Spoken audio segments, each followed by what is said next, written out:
अस्सलाम वालेकुम भलीकार कहीं तो सब रंग जे सुहणे अंगण ते कीअं आहियो ख़ुशि आहियो चाक चङा भला आहियो ठीकु आहियो वक़्तम तो बिल्कुलु ठीकु ठाक हूंदो ख़ुशि हूंदो जुड़िया हूंदो ऐं पंहिंजे सिहत जो ख़्यालु रखंदा हूंदो हर पासे ते नज़र रखंदा हूंदो हर भेरे इहा ॻाल्हि करण जो मक़सदु इहो हूंदो आहे त असां ज़िंदगी जी जॾहिं शुरूआति कंदा आहियूं पंहिंजे ॾींहं जी शुरूआति कंदा आहियूं या कंहिं प्रोग्राम जी शुरूआति कंदा आहियूं त जेकॾहिं चङियुनि ॻाल्हियुनि सां कंदा आहियूं त पुॼाणी बि चङियुनि ॻाल्हियुनि ते थींदी आहे वाइंड अप बि सुठियुनि ॻाल्हियुनि ते थींदो आहे सो शुरूआति सुठी करणु घुरिजे ख़ुशि रहंदा कयो ऐं कोशिशि कंदा कयो जेके तव्हांजा दुश्मन आहिनि उन्हनि सां वधीक सुठो वर्ताव रखो इहा मूं तव्हांखे ॾाढी कम जी ॻाल्हि ॿुधाई आहे दुश्मननि सां या वेरनि सां असां सुठो वर्ताव जॾहिं रखंदा आहियूं त लॻी थींदा आहिनि त असां हिननि सां हीअं था हलूं हीअ असां त उनमें का न का उनमें चेंजिंग ईंदी आहे सो अॼु मूं वटि ॾाढा सुहिणा महिमान आहिनि एंट्रो सदाई मां थोरो वॾो ॾींदी आहियां अॼु थोरो घटि ॾींदसि टे महिमान आहिनि टई माशाल्लाह पंहिंजे पंहिंजे शोबे में हुननि जी महारत आहे ऐं छा ॻाल्हि कजे पहिरीं जेका शख़्सियत आहे एॾो सुहिणो माण्हू आहे एॾो सुहिणो माण्हू आहे एॾी सुहिणी हुननि जी शख़्सियत आहे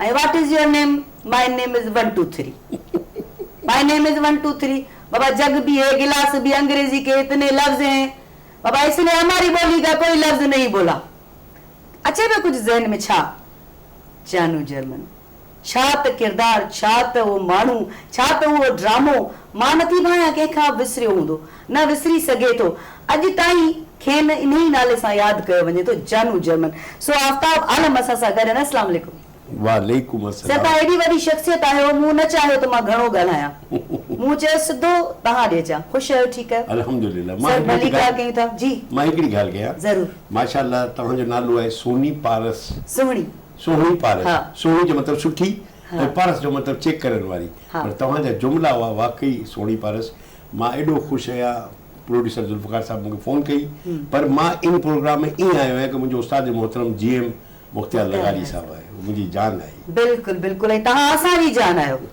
असांजो तव्हां में साओ आहे ॿी भेण जेका असां सां गॾु आहे जेका सो तमामु सुहिणी त आहे ई आहे प्यारी त आहे ई आहे मां ॾिसां पई त मूंखे मेकअप घणो थियल आहे हुनखे घटि थियल आहे पोइ शायदि हू वधीक सुहिणी पई लॻे थींदो आहे औरतुनि खे हिक ॿिए सां इहो प्रॉब्लम बि हूंदो आहे पर ख़ैर अंदर जी सूंहं जेका हूंदी आहे उहा घणी अहमियत रखंदी आहे सो ख़ूबसूरत महिमान असां सां होस्ट बि रही चुकियूं आहिनि मोटिवेशनल स्पीकर बि रही चुकियूं आहिनि सुठो ॻाल्हाईंदियूं आहिनि सुठे मिज़ाज जूं मालिक आहिनि मूं ॿुधो की मूंखे ॿुधायो पिए थोरो थोरो झुंगारींदियूं बि आहिनि हाणे उहो वरी पक उन्हनि खां कंदासीं सो बुशरा ए खान अस्सलाम वालेकुम वालेकुम अस्सलाम वेलकम भली कार सिंधी में खुश आयो thank you so very much सबसे पहले तो आपका बहुत शुक्रिया कि आपने मुझे यहाँ इनवाइट किया और जी अल्हम्दुलिल्लाह मैं बिल्कुल ठीक आप कैसी हैं और seriously I have no words क्योंकि एक तो आपका नाम फर्स्ट ऑफ ऑल जो आपका नाम है दूसरा PTV से मुंसलिक बहुत सारी बातें मैंने सुनी थी लेकिन अल्हम्दुलिल्लाह यहाँ का पूरा यूनिट यहाँ के लोग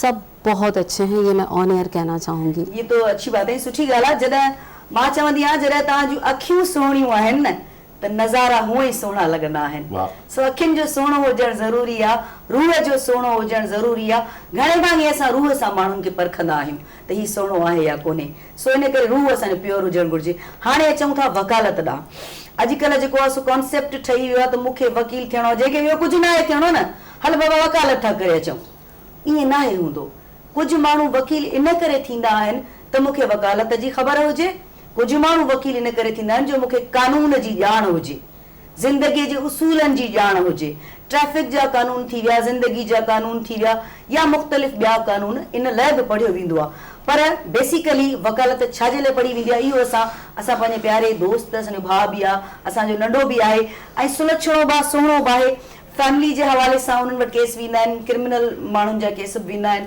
उहे उन्हनि खे हैंडल कंदा आहिनि कीअं कंदा आहिनि थ्रेट्स बि हूंदा आहिनि सो वकील थियणु भोग चर्चो कोन्हे तव्हांखे लॻंदो हूंदो कारो कोट पाए माण्हू वेठो आहे बसि हेॾियूं हेॾियूं फीसूं थो वठे न ज़िंदगी हुननि जी रिस्क ते हूंदी अथव जॾहिं उहे असांजो को केस खणंदा आहिनि सो जावेद असां सां गॾु आहे अस्सलाम वालेकुम वालेकुम अस्सलाम कयूं था मोहब्बतों मैडम लख कुर्ब ओ बेटा से लिखे तो मोहब्बत पाए मन में रंडा रोड़ा जन तंजो सराफन अणतोरियो यगायो असा तवाना शुक्रगुजार आयो जो हर दफ़ा वडे सिक चाह ऐं मोहब्बत ऐं वॾे हिकिड़े मेठ सां घुराईंदा आहियो असांखे ऐं मौक़ो ॾींदा आहियो। मोहबत आहे जो तव्हां लबेक कंदा आहियो, जी, तव्हां सद वरमाईंदा आहियो, इहा तव्हांजी सोचूं था। जी, कचहरी कहीं तो बुशरा जी, भी आए, बुशरा आपसे भी बात करते हैं, कोशिश करनी पड़ेगी आपको सिंधी समझने की, ठीक है, क्योंकि हम तो फखर से उर्दू बोलते हैं, मेरी उर्दू जबरदस्त है और मैं जबरदस्त उर्दू बात करती नहीं, हूँ। फखर से मेरे मार्क्स हमेशा सिंधी में बिल्कुल फुल आते थे, वो बस आप आते देखते नहीं हैं हैं। ना, वो जब बात चले आते हैं आपकी तरफ सर। जी एडी सोहनी तव्हांजी ज़िंदगी गुज़री आहे। ॻोठ पहिरें तव्हांजो कहिड़ो आहे, को ॻोठ आहे या कराची में ई? न मां पहिरीं हैदराबाद सिंध में पैदा थियो हुउसि। मुंहिंजो शहर हैदराबाद। माशाअल्लाह मां उते ताराचंद हॉस्पिटल आहे, तव्हां नालो ॿुधायो हूंदा, हाँ, जिते बिल्कुल, मार्केट आहे अॼु, बिल्कुल। मां उते पैदा थियोसीं। भई उते ई सिटी कॉलेज में मां BA कयो, पोइ कराची आयो। हाणे मां तव्हांखे मुंहिंजी लाइफ ॿुधायां थो, हाँ, बिल्कुल। टाइम आहे न तव्हां वटि सुणण जो? हाँ, मैंने शॉर्ट में मां ॿुधाईंदा हलो। एतिरी हाँ, मां ॿुधायां थो बिल्कुल। मुंहिंजी लाइफ कि मां हिते आयो, मूं ड्रामे में कमु कयो, मां सभिनि खे चवां कि यार मूंखे TV स्टेशन ॾेखारो, यार मूंखे TV स्टेशन ॾेखारो। हिकिड़े ड्रामे में यूसुफ अली साहब मरहूम, मुंहिंजो उस्ताद मोहतरम, वॾो नालो, वॾो नालो, वॾो सुहिणो माण्हू, अल्लाह अल्लाह अल्लाह करवट करवट जन्नतुल फिरदौस में जॻह अता फरमाए। उहो मूंखे उहो ड्रामे में मां इनखे चयो यार TV स्टेशन दिखाओ, सब के चयोसीं। बोला अच्छा यार मैं ले जाऊंगा हिकिड़े ॾींहुं मूंखे चई कि उन ड्रामे में हारून साहब आया ड्रामो ॾिसण, तो मूंखे चयो यार कल TV आ जाना। मैं 2 बजे यहाँ TV पे बुलाया उन्होंने, मैं 2:45 बजे पहुंच गया और उल्टी शेप बनाई कि मैं TV में जा रहा हूँ, खुशी में। खुशी में उल्टी शेप। यहाँ आया तो यहाँ एक रिसेप्शन पे एक ऐसी शख्सियत थी जिसका नाम था सोहाब साहब ने एंट्री नहीं दी, बोला नहीं आप बाहर बैठ जाए। इतनी देर में यूसुफ भाई आए, गोल्ड लिफ्ट का पैकेट था और मुझे कहा आ गया, सही आ गया, चलो चलो। मुझे ले गए हारून साहब के पास, हारून साहब ये है वो, तो हारून साहब यार वो तो पहले थुल्लो हो, मतलब उसमें मैंने कोट वोट पहने थे, वकील का ही रोल कर रहा था। अच्छा। उन्होंने कहा कि भाई आपको ड्रामे में ले रहे हैं और आपका सिर्फ 1 2 3 बोलना है और कुछ भी नहीं। हम तो होश के यार TV देखने आए थे, TV में काम कर रहे हैं। अब उस वक्त कुर्बान जिलानी साहब थे ड्रामे में, उन्होंने स्टेशन पे डायलॉग पूछना था कि this is the way of forest और मैंने बोलना था 1 2 3। अभी तो कुर्बान जिलानी साहब ने कहा this is the way of, मैंने बोल दिया 1 2 3। हारून साहब ने चाहिए किसने बोला तेरे को? यूसुफ अली जी नहीं, दिल में गिनो 10 तक, फिर बोलना। अब मैं दिल में 10 तक गिन रहा हूँ, वो बोल चुका है, मैं 10 खत्म ही नहीं हो रहा। 1 2 ये यूसुफ अली साहब ने कहा मैं ऐसे करूं तो बोला, वो भूल गए। फिर मुझे ड्रामे में काम मिल गया। बहरहाल अल्लाह ने ये इतना बड़ा करम किया कि आज इस ड्रामे को 40 साल हो गए। 1987 में ऑन ईयर हुआ था, लेकिन मैं अभी भी PTV का मशहूर हूँ। मेरी माँ है, उसी ने मुझे जानू जर्मन बनाया। अभी भी मैं जहाँ एंटर होता हूँ एज ए जानू जर्मन, और आपके कैमरे के तवज्जुह से, जुल्फ़िकार साहब के प्रोग्राम के तवज्जुह से मैं नई आने वाली जनरेशन को कहता हूँ, ये मत सोचो कि किरदार बड़ा हो, ये सोचो कि TV में जा रहे हो तो वहाँ फनकार कितने बड़े उनके साथ काम कर रहे हो और निकल जाओगे। छा ॻाल्हि कई आहे तव्हां, ज़बरदस्त। अच्छा, जान ॿाहिरि जी ॻाल्हि त तव्हां ॿुधाई त दुनिया तव्हांखे सुञाणे थी। घर वारनि जे लाइ तव्हां जानू जर्मनी आहियो या तव्हां आफ्ताब आहियो घर वारनि जे लाइ? घर वाले लाइ मुंहिंजी वाइफ जो है मुझे वॾो प्यार थी करे, माशाल्लाह। मैं रात को प्रोग्राम खत्म करके आता हूँ, हराम सोनी है मेरे को पूछती हो कि वहाँ क्या खाया, क्या पिया, प्रोग्राम कैसा रहा, कुछ भी नहीं पूछती। सिर्फ एक बात पूछती है, लिफाफा मिला कि नहीं मिला। अब आप सोच लो मेरी घर पे क्या पोजीशन। अच्छा, आई जरा लिफाफे का बिना घर वेंदा आहियो, जब नहीं मिलता लिफाफा तो फिर एंट्री बंद घर पे? वाह, घर में वाह बाजई वाह, शाबाश हुजे। वाह। मां लाइव थी चवां बाजई के शाबाश हुजे बाजी, लिफाफो ना आयो तो मना मुड़स बेचारा ॿाहिरि। लेकिन सच कह रहा हूँ, अगर आपकी औरत अगर आपको अच्छी मिली है तो ये पोजीशन होती है, और अल्लाह ना करे, खुदा ना करे वो वक्त किसी का ना आए, अगर औरत अगर बुरी मिली तो आपकी ये पोजीशन होगी। तो न करो, भरजाई की तारीफ करो, लेकिन वो बहुत अच्छी है। लोग मुझसे कहते हैं कि आप उससे कितना प्यार करते हो। मैंने कहा इतना प्यार नहीं करता, बल्कि मैं उसका एहतराम करता हूँ। कहने क्यों? इसने, मैंने कहा इसने मुझे 2 बेटे दिए, एक बड़ा इंजीनियर है, छोटा शोरूम चला रहा है, तो ये एहतराम है। मैं दुनिया में बाहर जाता हूँ तो इसको साथ ले जाता हूँ। लोग दूसरे आर्टिस्ट कहते हैं यार क्यों लाए भाभी को, मैं कहता हूँ अपनी हिफाजत के लिए। अपनी हिफाजत के लिए, छो जो तव्हां तॾहिं बि ॾाढा सुहिणा हुयो उन वक्त में, तो माशाल्लाह चार्मिंग ख़ूबसूरत। अॼु त अञा वधीक सुहिणा आहियो माशाल्लाह सां। जीअं जीअं उमिरि वधंदी पई वञे, मुंहिंजी बि उमिरि वधंदी, मां कुराड़ी थियण वारी आहियां, पर माना असां निखरंदा पिया वञूं, तव्हां बि पिया निखरंदा वञो वॾा थी करे। अच्छा सर, माशाल्लाह तव्हां एॾो कमु कयो आहे, एॾो कमु कयो आहे, ज़िंदगी में हुन में एक्सपीरियंसिस बि थींदा आहिनि, बेशक आउटडोर इंडोर ॿई तजुर्बा हूंदा आहिनि। तव्हां को अहिड़ो असां सां बि शेयर कयो, कोई अहिड़ो वाक़ियो, कहिड़ी ॻाल्हि? बहुत है ऐसे किस्से। अब हम आउटडोर जाते हैं ना तो हमें हमारी अहमियत का पता चलता है। बहुत सारी जगह है, लेकिन अभी लेटेस्ट में नैरोबी गया तो एक मॉल में एक सांप पीछे भागते हुए आए। वो बस सुनी वो इंडियन था। मैंने कहा जी फरमाइए, मैं डर गया क्योंकि नैरोबी है। तो उन्होंने कहा आप वो 1 2 3 है ना? 1 2 3। तो अल्लाह की करोड़ एहसान है कि आउटडोर भी हम इतने मशहूर, और खास तौर पे पीटीवी के ड्रामे उस वक्त बिल्कुल रोड सन्नाटे हो जाते थे। और अभी आपने एक बात की सोनी, वो मैं जरूर कहना चाहता हूँ। आपने स्टार्ट में कहा कि हमें दुश्मन से भी मोहब्बत से बात करनी चाहिए। हाँ। अगर हम हुजूर पाक सल्लल्लाहु अलैहि वसल्लम की नसीहत पर, जो उन्होंने उनकी लाइफ से उस पर अमल करे, तो हमसे बड़ा कोई आलिम ही ना हो, हमसे बड़ा कोई मुसलमान ना हो। हुजूर पाक सल्लल्लाहु अलैहि वसल्लम पर यहूदन कचरे फेंकती थी। एक दिन कचरे नहीं फेंके तो आपने पूछा साहबा से कि भाई आज क्या बात है? उन्होंने कहा उनकी तबीयत खराब है। आप उनकी अयादत के लिए गए, तबीयत पूछने गए। उन्होंने कहा मैं तो आप पे कचरे फेंकती थी। वो बोले नहीं, मैं आपकी तबीयत पूछने आया। उसने उसी वक्त कलमा पढ़ा।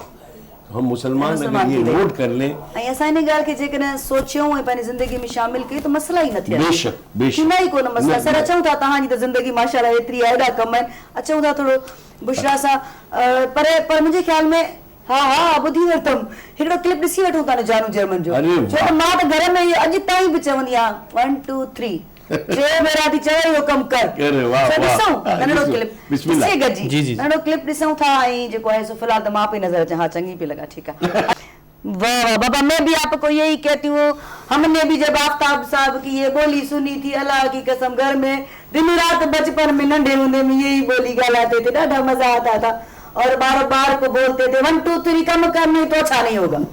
सर ॾाढो मज़ो आयो ॾिसी करे। ऐं अञा अचूं था तव्हां बुशरा, तव्हां मोटिवेशनल स्पीकर बि आहियो, कम्युनिटीज में आप जाती हैं, गांव देहात में, तो बेसिक आपकी क्या होती है, जहन में कॉन्सेप्ट क्या होता है? देखें, मेरा एज अ मोटिवेशनल स्पीकर सबसे पहले तो मैं एक छोटा सा मैसेज ये देना चाहूँगी जिसके ऊपर मैं खुद अमल करती हूँ।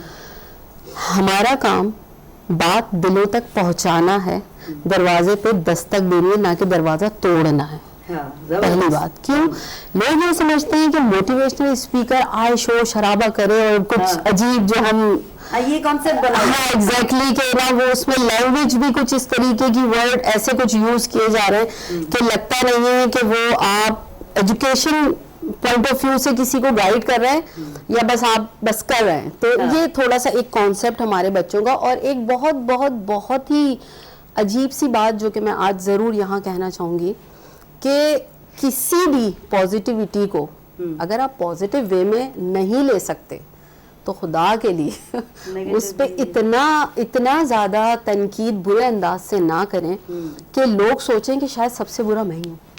क्योंकि मैं शायद बाय बर्थ मोटिवेशनल स्पीकर हूँ, क्योंकि कुछ चीज़ें होती हैं ना जो आपके अंदर डेवलप हो रही होती हैं, आपको काफ़ी टाइम बाद रियलाइज़ होती है ये चीज़ें, ठीक है।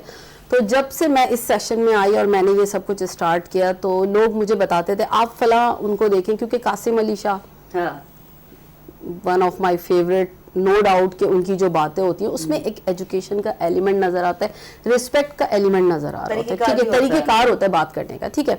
अच्छा, उसमें क्या हुआ कि लोगों ने इसका मजाक इस तरह से बनाया कि हाँ मोटिवेशनल स्पीकर क्या, वो चावल के एक दाने से बिजनेस शुरू हो रहा है। अरे मैं आज ये कहना चाहूँगी कि अगर एज अ मोटिवेशनल स्पीकर या एक नॉर्मल ह्यूमन बीइंग, मैंने कुछ नहीं किया ना अपनी लाइफ में, ये रिवॉर्ड है कि आज मैं यहाँ बैठी, ये मेरा रिवॉर्ड है। बिल्कुल बिल्कुल, इसमें कोई शक नहीं। तो बस होस्टिंग भी की है जी, होस्टिंग भी की, मतलब स्टेज पे की है, किसी चैनल पे की है, प्राइवेट चैनल पे एक्चुअली ऐसा है कि मेरी लाइफ में ना चीज़ें सडन प्लान से भी ज़्यादा अगर कोई सडन कोई प्लान होता होगा ना तो शायद उस तरीके से होती है। अच्छा। रात के 3 बजे मुझे मेरी फ्रेंड ने कॉल करके कहा कि बुशरा मैं कुछ लाइंस तुम्हें दे रही हूँ, कल आके स्टेज पे ये बोलनी है। And I was like shocked कि मतलब कहाँ बोलनी है, क्या करना है, लाइव होस्टिंग। और इस तरीके से वो एक वुमेंस डे के हवाले से एक प्रोग्राम था। खैर मैं वहाँ गई क्योंकि एक चैलेंज था, एक्सेप्ट तो करना था, आई लव चैलेंजेस।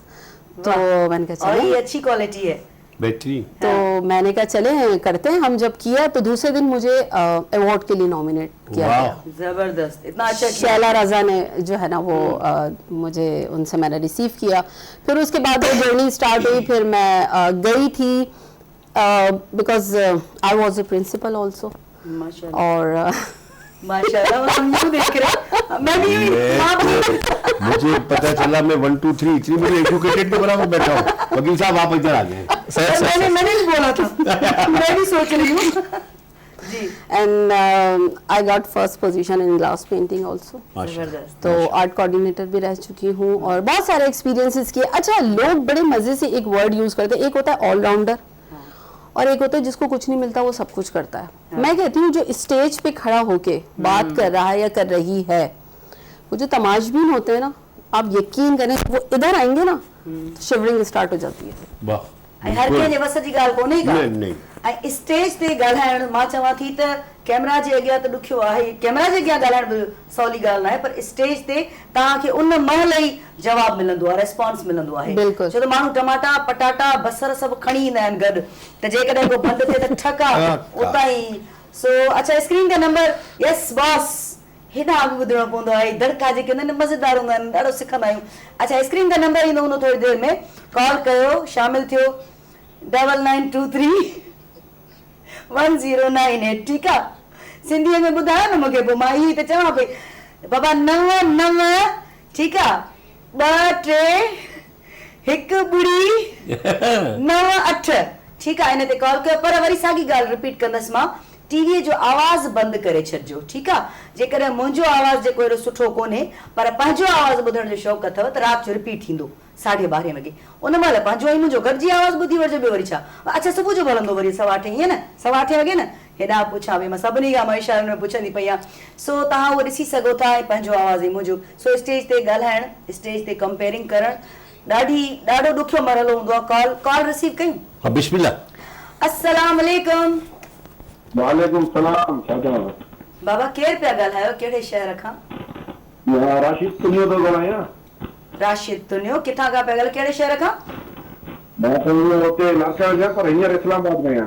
अच्छा अच्छा, ठीकु आहे। हूअं लाड़काणे जो हिन वक़्तु इस्लामाबाद में प्रोग्राम ॾिसो पिया, बिजली आहे तव्हां वटि? इस्लामाबाद में बिजली हूंदी रहंदी आहे माशाअल्लाह।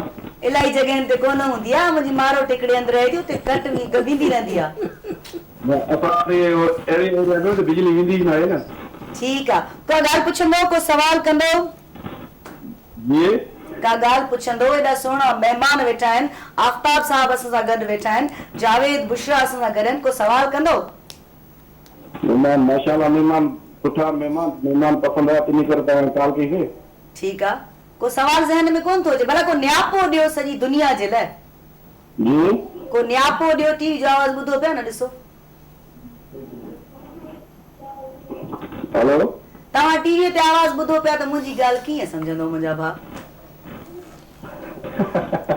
सदके वञा तव्हांजी खिल था। हा, तव्हां ॾिसो बि वञे करो। पोइ भला तव्हां ॾिसो वरी, ठीकु आहे मूंखे? न न, ईअं छो? हा त पोइ तव्हां ॻाल्हि पुछो न, को सवाल पुछो। जी जी, असां दोस्त सवाल पुछा कंदो। तव्हांजो दोस्त मूंखां सवाल पुछा कंदो? बराबर में बैठा। हा जी जी, पुछो जी भाउ। हेलो, अच्छा, मूंखे लॻे थो त इहो जेको छा ठीकु आहे, असां सभु सुहिणा पिया लॻूं ॾाढा, ऐं पीटीवी नेशनल जो इहो ई कमाल आहे त उन में जेका अट्रैक्शन हूंदी आहे उहा रुॻो ब्यूटी जी न हूंदी आहे, असांजे फेस जी न हूंदी आहे। असां जेको तव्हांखे डिलीवर करणु पिया चाहियूं न, पीटीवी जो इहो बि कमाल हूंदो आहे त उहा डिलीवरी केतिरी सुहिणी आहे, जेके गेस्ट हूंदा आहिनि उहे केतिरा सुहिणा आहिनि। अच्छा जावेद, तव्हां ॾे ईंदसि मां। माशाअल्लाह, हिकिड़ो त जीअं मूं पहिरीं ई ॻाल्हि कई, वकील थियण एॾो भोग चर्चो न आहे, माण्हुनि लाइ छो इहो कॉन्सेप्ट ठाहे छॾियो आहे, ॿियो कुझु नथा कयो त वञी वकालत पढ़ो, मसइलो न आहे। इहो तसवर छो आहे माण्हुनि वटि? असल में वकालत तमामु ॾुखी ॻाल्हि आहे, जेके चवनि पिया वकालत सवली आहे, त असांखां पुछो कीअं बूट घसाया आहिनि ऐं केतिरा बूट घसाया आहिनि, कीअं बिल्डिंगुनि ते चढ़ूं था, लहूं था, हिन कोर्ट हुन कोर्ट, वरी मलीर कोर्ट, वरी निकिरी था वञूं केॾी महिल CNS कोर्ट, केॾी महिल कहिड़े कोर्ट, ठीकु आहे न। त उनखां पहिरियां त जेको असांजो जीअं शुरू थिए थो त अकेडमिक सेशन असांजो लॉ जो थिए थो, पहिरियां 3 साल LLB हुई, 5 ईयर प्रोग्राम बि हुयो, हाणे वरी 5 साल 2018 खां वठी शुरू करे छॾियो आहे। हायर एजुकेशन कमीशन जेको सुप्रीम कोर्ट जो फ़ैसिलो आयो त हाणे जेको लॉ आहे उनखे वधीक प्रोफेशनलाइज़ करण जे लाइ हिन 5 साल डिग्री जो हिकिड़ो यानी कि परमनेंट हिकिड़ो वर्डिक्ट अनाउंस करे छॾियो आहे। त उनखां पोइ 5 साल डिग्री जेका कंटिन्यूस माण्हू पढ़े थो ऐं अटेंडेंस उन में अटमोस्ट रिक्वायर्ड आहे, त अकेडमिक सेशन में 5 साल माण्हू रेगुलर वञे त अंदाज़ो लॻाए 5 साल ज़िंदगी जा तव्हां लगातार पढ़ो, केॾो ॾुखियो अमल आहे। वरी उन खां पोइ जेको असांजो हक़ीक़ी ज़िंदगी जेका शुरू थिए थी वकालत जी, ठीकु आहे न। वकालत हिकिड़ो वॾी हिकिड़ी किरत आहे, वॾो हिकिड़ो फ़न आहे, वॾो हिकिड़ो अमल आहे। ऐं वकालत में अंदरि वरी वधीक दुनियाऊं समायल आहिनि। असांजे लाइ त वकालत जेका आहे बसि सिंपल वकालत आहे। क्रिमिनल वकील अलॻि आहिनि, सिविल वकील अलॻि आहिनि, टैक्सेशन वकील अलॻि आहिनि, कारपोरेट वकील अलॻि आहिनि, असांजा ट्रेडमार्क कॉपी पेटेंट राइट्स वारा वकील अलॻि आहिनि, जेके सम्झो त PTV जो लोगो केरु कॉपी करे थो, ॿिए हंधि हलाए थो, उनजो वकील असां वेंदासीं हर शोबे सां। छाकाणि जो वकालत जेको आहे न उहो अहिड़ो पेशो आहे जो असांजी माना ज़िंदगी जे हर मोड़ ते, हर जॻह ते असांखे कानून को न को एडॉप्ट करणो थो पए। हाणे हिते असां स्टेज ते वेठा आहियूं, स्टेज जा बि के न के लॉज हूंदा, बाबा सेट ते हीअं विहणो आहे।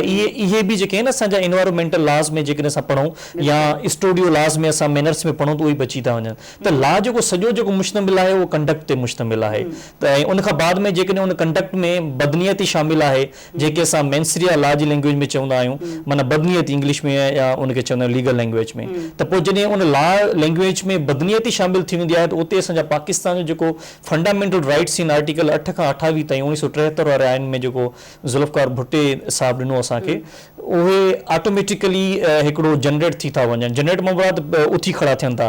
अब फलाणे तुंहिंजे घर में घिरी करे चोरी कई आहे, कंहिं हिते सेठ तां को कैमरा चुरायो आहे, कंहिं छा कयो आहे, त उते 380 PPC जो सेक्शन लॻी थो वञे, भाई हिन खे 5 साल क़ैद आहे, हिन खे फलाणी सज़ा आहे, अहिड़े तरीक़े सां। त पोइ हर हिकु शइ जो जेको वाबस्तगी आहे न उहो लॉस आहे। ऐं ईअं ई नेचुरल लॉस थियनि था, अलाए केतिरा लॉस आहे क़िस्म में। त लॉ जेको चवे थो सोलो आहे, मां सम्झां या त उन लॉ खे सम्झो न आहे।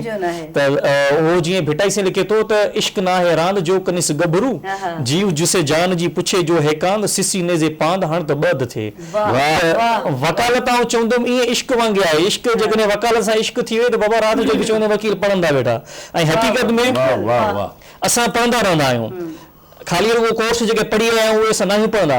हर रोज़ सुप्रीम कोर्ट मां नवां फ़ैसिला अचनि था पिया। ऐं वकील उहो आहे, आउं चवां थो धरती ते मुंहिंजी न सम्झ में त 3 वॾा दिमाग़ आहिनि। हिकिड़ो असांजो लीडर, नंबर 2 शाइर, ऐं नंबर 3 ते जेकॾहिं असां चऊं त उहो आउं वकील चवंदुमि। छाकाणि जो निकल गए सर त असांजा फ़लसफ़े वग़ैरह बि अचनि था पिया, पर उहे बि सभु असां वकालनि लाइ पंहिंजो फ़लसफ़ो ॻाइनि था पिया। हीअं कजे, हीअं कमु कजे, सभु शयूं उन सां वाबस्ता आहिनि। ठीकु आहे न। त वकील जेको आहे न घणे खां घणो पढ़ंदड़ आहे। असांजी जेका डिग्री आहे मोस्टली अपडेटिंग आहे, नवां लॉज अचनि था। तव्हां ज़ाल खां वठी हींअर ताईं ॾिसो त केतिरा लॉज अची विया आहिनि। हाणे ताज़ो असांजो ट्रांसजेंडर वारो बिल अची वियो आहे। ठीकु आहे न। त मक़सदु हर रोज़ हिकिड़ो लॉ जी जेका आहे किरत उहा पंहिंजे वजूद में पंहिंजो कदम रखे थी पई। त जेको ज़रूरी आहे ॿी ॻाल्हि त माण्हुनि वटि तसवुर जेको आहे इलाही शयुनि जो नेगेटिव आहे, जॾहिं त ईअं हूंदो कोन्हे। शयूं पॉज़िटिव जेकॾहिं असां सम्झणु चाहींदासीं त सम्झ में ईंदियूं न। असां शुरूआत ई नेगेटिविटी खां कंदा असल में मां अर्ज़ु कंदो हलां त वकालत जी न हिकिड़ी वसी दुनिया हुआ। हिकिड़ा जेके असांजा ॿार आहिनि उनखे वकालत सां गॾोगॾु प्रोफेशनल इथिक्स बि असांजो सब्जेक्ट आहे। त उन में इहा शइ थींदी आहे त कंडक्ट कीअं रखिजे। ऐं ख़ासि तौर ते बारेट लॉ जो जेको कोर्स आहे, अॼुकल्ह त हूं त बारेट लॉ 4 खां 6 सालनि जो रेगुलर कोर्स आहे। असांजा कुझु दोस्त जेके वकील इन लॉ खां पोइ LLM ऐं LLB खां पोइ वञनि था पिया फॉरेन में, उते 2 साल में डिप्लोमा करियूं पिया अचनि। त उन में जेतिरो सिखी सघनि था सिखनि था। त आउं जेको चवणु पियो चाहियां त वकालत जेका आहे उहो फील्ड में वधीक ॾुखी आहे। जीअं ज़ाहिरी तौर ते नज़र अचे थी, बाबा मां वेंदुमि परफॉर्म कंदुमि, to be naturally if I am speaking about the ground reality, त ग्राउंड ते वकालत वॾी ॾुखी आहे। हाणे ॾिसो न, तव्हां केतिरा बि टैलेंटेड आहियो, तव्हां वटि क्लाइंट न आहे, इट्स अ बिग मैटर। तव्हांजी ॾींहों जेका कॉम्पिटेंसी आहे इट विल गेट डैमेज। ठीकु आहे न। जेकॾहिं तव्हां पंहिंजा होशियारु आहियो, ॾाहा आहियो, तव्हां वटि केस नथा अचनि, तव्हांजी जेका एजुकेशन आहे, जेका तव्हां वटि 5 साल रेगुलर पढ़ायो या 3 साल रेगुलर पढ़ायो, उनखे ज़ाहिर ॻाल्हि आहे अप्लाई करण जे लाइ को बि केस हुजणु घुरिजे। त इहो हिकिड़ो वॾो जेको हिकिड़ो अलमियो थिए थो।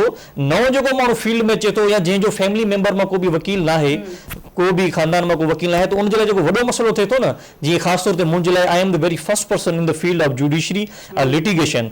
त जीअं पंहिंजो पाण माशाल्लाह यूनिफॉर्म पाइण खां वठी ऐं हींअर अल्हम्दुलिल्लाह मुंहिंजो DH फेज़ 1 में ऑफिस आहे, उन ताईं पंहिंजो पाण सफ़र तय कयो। अच्छा, मूंखे हिकु नंढड़ी ॻाल्हि ॿुधायो त पोइ वरी आफ़ताब साहब ॾांहुं हिकिड़ो सवाल में ज़हन में हूंदो, छो त मां चाहींदी आहियां विसरी न वञे। न मां चवंदी आहियां विसरी न वञे कम जी तव्हांजे ॻाल्हि। प्रोग्राम में कोई बि चीज़ न विसरंदी। अच्छा, ईअं सभु लाइव हूंदो आहे। लाइव। अच्छा, मूंखे जावेद इहो ॿुधायो, आम माण्हुनि खे हर ॻाल्हि जी ॼाण न आहे। जी। त ही फैमिली जो वकील आहे, फैमिली केस खणी वञो, ही क्रिमिनल वकील आहे, त कीअं आम माण्हुनि ताईं अवेयरनेस ॾिजे, कॉल रिसीव करण खां पोइ हुन जो जवाबु ॾिजो, जी, जी। माण्हुनि ताईं ॼाण कीअं पुॼायूं जी। त बाबा ही वकील जेको आहे पर्टिकुलर हिन ही केस खणी वञो। ठीकु आहे, ओके। पुछां थी मां कॉल खां पोइ। अस्सलाम वालेकुम। वालेकुम अस्सलाम। पिनियल भाउ, ख़ुशि चाक चङा भला जोड़ मतारा ताज़ा तकड़ा। साईं हाला खां थो ॻाल्हाए। अल्लाह अल्लाह साईं लख करोड़ इंसान आहिनि, तव्हां ख़ुशि आहियो त बि सही आहे, ख़ैर आहे। मां मूंखे छा थींदो, लहर न लोडो, ओके फर्स्ट क्लास। सॼी टीम तव्हांजी ख़ुशि आहे। सॼी टीम मुंहिंजी फर्स्ट क्लास लॻी पई आहे। अॼु ॾाढो सुठो प्रोग्राम पियो हले। महिरबानी। अॼु 1 2 3 वेठो आहे। 1 2 3 बेटो आहे, असां 4 5 6 में वेठा आहियूं। जी पिनियल भाउ, वाह वाह। छा चवंदो, छा पुछंदो? आउं अॼु हिकिड़ी मज़े वारी सुठी ॻाल्हि चवंदुसि। जी ज़रूर।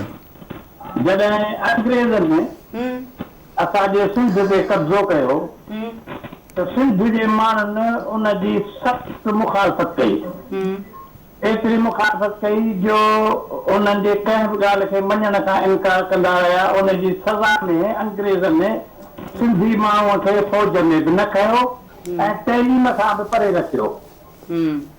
पाकिस्तान जे थियण खां पोइ बि अॼु असीं इन्हनि ॿिन्ही इदारनि खां परे आहियूं। हिंदुस्तान पाकिस्तान थियण खां वक़्तु पाकिस्तान में जेके ॿाहिरियां माण्हू आया हिजरत करे, अॼु टेक्निकली असां खां वधीक साउंड आहिनि, तइलीम में बि असांखे अॻिते थी विया आहिनि। पर असीं सिंधी माण्हू अञा बि पोइ ओतिरो जो पेजा उते पिया आहियूं। असांजे सिंधी मुआशिरे, सिंधी माण्हू खे घुर्जे त असीं इन ॿिन्ही अदारनि जी पोलारी करियूं, उन में शामिल थियूं। बिल्कुलु। ऐं जेकर तइलीम हासिल न कंदासीं त अञा बि पोइ रहिजी वेंदासीं। ईअं ई आहे, ईअं ई आहे। अॼु जो मुंहिंजो पैगाम इहो ई आहे। ठीकु आहे, महिरबानी, कुर्ब तव्हांजा पिनियल भाउ।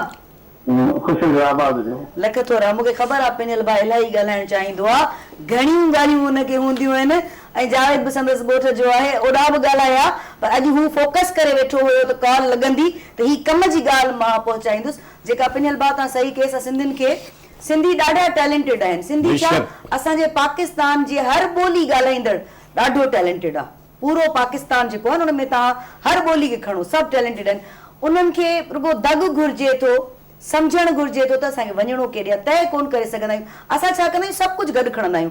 मां मेज़बान बि थींदसि, मां ॻाइणी बि थींदसि, ऐं मां अदाकारा बि थींदसि। ईअं कमु कोन थींदो। फोकस, टारगेट ईअं आहे, बेशक मैं टारगेट करणो। जी सर, क्योंकि आपको वकील साहब से सवाल करना जी, था, लेकिन मैडम। मैं ये बता दूं, नहीं, सर ये मैं एक बात बता दूं जेल की, जी जी जी जी कि मैं दुनिया में शो करने जाता हूँ तो सबसे पहले तो मुझे पूछा जाता है कि पाकिस्तानी है। पाकिस्तानी के बाद मुझसे पूछा था आप कहाँ रहते हो। मैं कहता हूँ हैदराबाद में, जैसा भी आपको बताया। बोले वाह, जहाँ पर हर वक्त लोग प्यार से कहते हैं अच्छो भाकुर पाइयो। अच्छो भाकुर पाइयो, हाँ बिल्कुल। हमारी सिंध की इतनी वैल्यू है। इन्होंने जो सवाल किया वो कुछ ठीक था, लेकिन अल्हम्दुलिल्लाह अल्हम्दुलिल्लाह इस वक्त आप दुनिया में अगर कहीं जाएंगे और जाते हैं आप, तो देखें हमारे सिंधी बहुत आगे हैं, बहुत तमामु आगे। घणा हर फील्ड में आहिनि। आमीन आमीन। जी जावेद, मूं तव्हां खां जी मैडम, पहिरियां तव्हांजो क्वेश्चन हुयो त लॉ जे मुतलिक़ जीअं मुख़्तलिफ़ क़िस्मनि जा वकील थियनि था, त सॉर्ट्स ऑफ हर फील्ड में वैराइटीज़ थियनि थियूं, पोइ त असां माण्हू खे कीअं ख़बर पए त कहिड़े क़िस्म जो वकील आहे। त मां सम्झा इहो एॾो वॾो को ॾुखियो अमल कान्हे को, जो कंहिं माण्हू जी आइडेंटिफिकेशन जे शनाख़्त कजे या उनजी किरत सां, जीअं पुराणे कम खां हलो हलो कोरे नाज़ुक जनी जो नींहुं, गॾनि सारो ॾींहुं, छिनण मूर न सिखिया, त भेटाई बि पंहिंजे बंधन में पंहिंजे शेर में लिखी वियो आहे त बाबा पेशा जेके आहिनि किरत सां सुञाता वेंदा आहिनि। त वकील जो पेशो बि जेकॾहिं हू फैमिली प्रैक्टिस करे थो त फैमिली वकील आहे, क्रिमिनल प्रैक्टिस करे थो त क्रिमिनल जो वकील आहे। इहा त तव्हांखे ख़बर आहे न। जी। फॉर सपोज मां आम माई आहियां, ॻोठाणी, मुंहिंजे घर में को क़त्ल थी वियो आहे या मुंहिंजी न्याणीअ सां का वेधन थी वई आहे, तव्हांखे पातल आहे कारो कोट, सभिनी खे हूंदा आहिनि कारा कोट, निरड़ ते लिखियल कोन्हे त मां फैमिली वकील आहियां, मां क्रिमिनल वकील आहियां, न आहे ख़बर। हाणे मूं ॻोठाणी खे कीअं ख़बर पए त मां केॾां पंहिंजो केस खणी वञां? मैडम इहो सवाल हुयो जी जी, आउं पाण हिकु ॻोठाणो माण्हू आहियां ऐं जी जी जी जी जी जी जी ख़बर आहे नी, ॾाढो ॻाल्हाइण जो शौक़ु आहे, हद खां वधीक, जेका सुठी ॻाल्हि आहे। मैडम अर्ज़ कंदो हलां त ॾिसो न, अल्हम्दुलिल्लाह वकील वटि एतिरो टैलेंट हूंदो आहे जो हू तव्हांखे जेकॾहिं हू फैमिली जो वकील आहे ऐं सिविल जो मशवरो माना प्रॉपर्टी सां डीलिंग या क्रिमिनल जो मशवरो वठणु अचो था, ज़रूरु तव्हांखे जेकॾहिं केस तव्हांजो न खणे पर तव्हांजो मशवरो ज़रूरु ॾींदो। त ही केस हिन तरह सां थींदो, हिन तरह सां थींदो, पोइ उन माण्हू जी मर्ज़ी आहे, साईं मां क्रिमिनल जी प्रैक्टिस कंदो आहियां, तव्हांजे करे प्रॉपर्टी जो मैटर आहे पंहिंजो कंहिं ॿिए कंहिं वकील वटि वञो, त पोइ इहा शइ ईअं बि वकील सां ईअं कंदा आहियूं। वकील पाण ॼाणंदो। हा, वकील पंहिंजो पाण ॿुधाईंदो तव्हां आहे। जहिड़ा वकील आङुरियुनि ते ॻणण जेतिरा आहिनि, छो त मां तव्हांखे ज़ाती तौर ते सुञाणा थी, ईमानदार माण्हू आहियो, पर बेसिकली अहिड़ा वकील आहिनि जेके चवंदा आहिनि त फ़िलहाल उगाड़ी त करे वठूं, हाणे पोइ वरी ॿिए वकील ॾांहुं मोकिलियूंसि था। ईअं बि आहे। ऐं छो जो मां ॻोठाणी माई आहियां, मूंखे ख़बर ई कान्हे का, पोइ मूंखे चवंदा हा मां आहियां फैमिली, छा मसइलो अथई, पैसा कढ एतिरा, हा पोइ चवंदा इहो मुंहिंजो मसइलो न आहे, अॻियां वञो पैसा पैसा त विया तुंहिंजो, मां कचहरी कई, तुंहिंजो केस ॿुधो, ईअं बि आहे। जी, रोज़मर्रा जी ज़िंदगी जा जेके मसइला आहिनि मैडम, उन में ईअं थिए थो त हर हिकु माण्हू जेको आहे उन जो मकतब फ़िक्र पंहिंजो थिए थो। हाणे हिकिड़ो माण्हू आहे जेको ॿुधतर में पढ़ी आयो आहे, हुनखे पैसनि जी सख़्तु ज़रूरत आहे, उहे उन कोट कारो कोट बि पातो आहे, पोइ हू ॾिसंदो अलाह साईं खां दुआ कंदो, या अलाह मुंहिंजे बसि केस मोकल, त पोइ कोर्ट जे ॿाहिरां केॾी महिल मसइलनि हिकिड़ो को काफ़ी माण्हू मिली वेंदा आहिनि, आवाज़ सर मुझे ये केस करना है, हुनखे वरी अहिड़ो ई वीचारो मिली वियो, हाणे पोइ इहो त हुनजो नसीबु आहे, असां नथा चई सघूं हुनखे, त हमेशह चवंदा आहिनि न, हा उहो चवंदा आहिनि आसार बता रहे हैं, त को कमु सुठो आहे, अमल सुठो आहे, त असां जेकॾहिं सुठा सुठा जेके वकील आहिनि फॉर्म्स में वेहनि था। तव्हां जहिड़ा वकील हुजणु घुर्जनि, छो त मां वरी ॻाल्हि थी कयां, तव्हांखे ज़ाती तौर ते सुञाणा थी, अहिड़नि वकीलनि जी ज़रूरत आहे तव्हां जहिड़नि जी, जेका हिकिड़ी जेन्युइन ॼाण ॾियनि। साईं बि हिकिड़ो ससुराल ड्रामो हुयो, हुनमें साईं वकील जो केस कयो हुयो, अच्छा पोइ हुनखे वरी जेको आहे सो सज़ा जेके न ॾियाराई उनखे 6 महीना। बेशक, वाह वाह वाह, जी उन्होंने जुल्फ़ नज़र हो ऐं समय जो साहब कया सिलसिलो छो कयो ईअं तव्हां? अली रिज़वी साहब कयो। मां हिकिड़ी तव्हांजी माफ़ी वकील साहब को पूछा, वकील साहब ये मेरा अपना ज़ाती सवाल है कि आपके पट्टी बंदी भी होती है जी, एक सिंबल, और काले कपड़े होते हैं वकील के, ये क्यों? हाँ, ये फलसफे से वाबस्ता है। अच्छा। हाँ, देखिए अभी मेरा जो यूनिफॉर्म में ज़्यादातर ब्लैक है एंड थोड़ा बहुत ना वाइट शो हो रहा है, ठीक है ना। जब हम लॉ की विजडम को और फिलॉसफी को पढ़ते हैं तो हमारी सोसाइटी में ना जो नेगेटिविटी है उसको ब्लैक कलर से जाना जाता है। अच्छा। कि ये इतने आप नेगेटिव है and this part only this is the white, और वो जो चीज दिखने में आ रही है इतना ऐसा सफेद है। यानी कि अगर हम नेपोलियन हिल को देखें, एडवर्ड डी बोनो को देखें, तो वो भी कहता है कि भाई अपना जो positive mental attitude and negative mental attitude, positive mental attitude जो है ये वाइट है, ठीक है ना। जिस तरह पाकिस्तान के कौमी झंडे में व्हाइट कलर है, किस तरीके से व्हाइट हमेशा जो है ना अमन का, सफाई का, एक ना अच्छाई का पैगाम है, अच्छाई का, और जी उसकी निशानी ये है। और जो ब्लैक है ना वो इंसाफ थोड़ा नहीं, हमारे मुआशरे में गंद ज्यादा है, गंद ज्यादा है, नेगेटिविटी ज्यादा है।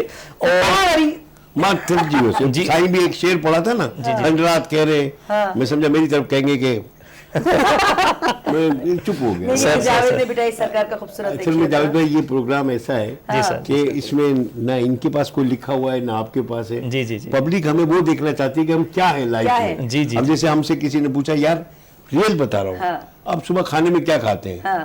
मैंने कहा आपकी तरह मैं डंडे नहीं खाता हूँ, वो भाग गया। यार सेम है, हम आर्टिस्ट हैं, हमारा भी दिल है, हम भी नेक हैं। असांजे प्रोग्राम जो मकसद कचहरी हूंदो। हाँ, कचहरी में मुझे प्रोग्राम जो गपशप कचहरी, उन कचहरी में बात से बात निकलती है, उस बात में ही नॉलेज भी देते हैं, दूसरों को भी देते हैं, हम खुद भी लेते हैं। और मुझे इधर और इधर दोनों साइड से इतने सवाल आ गए ना इस वक्त, मैं बस खामोश बैठी हूँ कि मैं बस, मुझे जैसे अभी आपने ये कहा कि ब्लैक कलर जो है वो सिंबल होता है नेगेटिविटी का। ये किसने बनाया लॉ, मतलब ये कानून किसका है? ये हमारे अपने पाकिस्तान का है, क्योंकि मैं बात कंप्लीट सॉरी कर दूं अपनी, बिकॉज हमारा जो खाना काबा है सुभान अल्लाह ब्लैक है। अच्छा, हजरत अली रजी अल्लाह ताला अन्हु से जो कलर मुंसलिक किया जाता है ब्लैक है, अकीदत। बिल्कुल। तो पाकिस्तानी मुआशरे में specially for Muslims, being a Muslims, black colour को हम नेगेटिविटी में कैसे ले सकते हैं?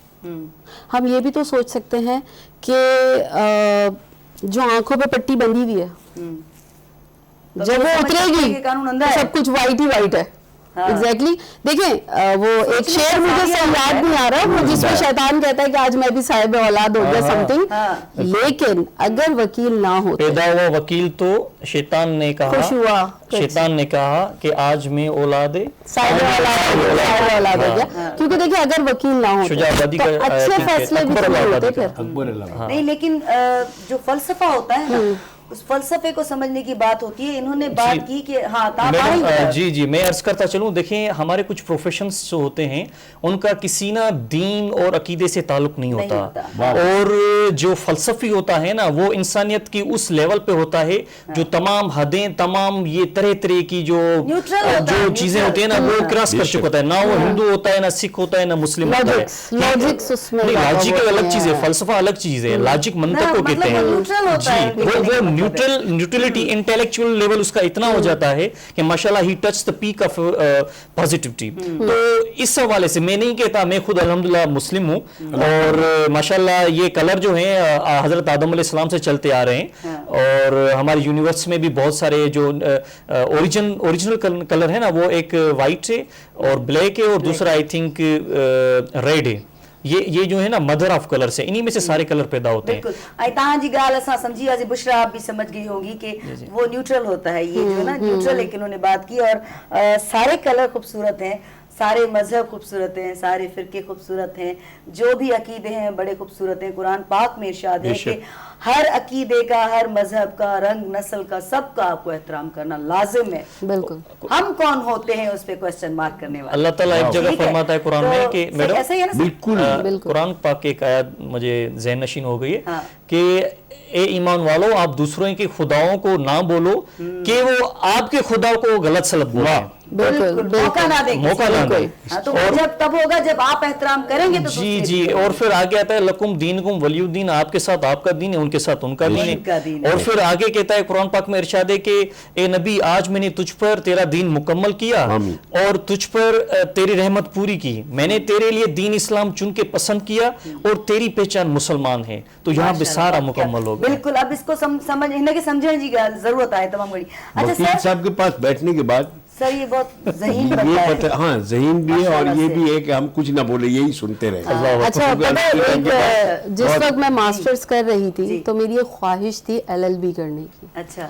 और अभी अल्हम्दुलिल्लाह माशाल्लाह मेरे 2 बेटे हैं, अब मैं उनकी एजुकेशन की तरफ हूँ, लेकिन मेरे हस्बैंड अक्सर मुझे कहते हैं कि LLB वाले अब जर्म्स कहूँ या ख्वाहिश कहूँ कि हैं। तो अब मैंने लोग कहते हैं कि करती हूँ, बार बार तो हम सब एक्टर होते ही ऑब्वियसली, एक एक्टिंग नहीं की, एक LLB रह गया।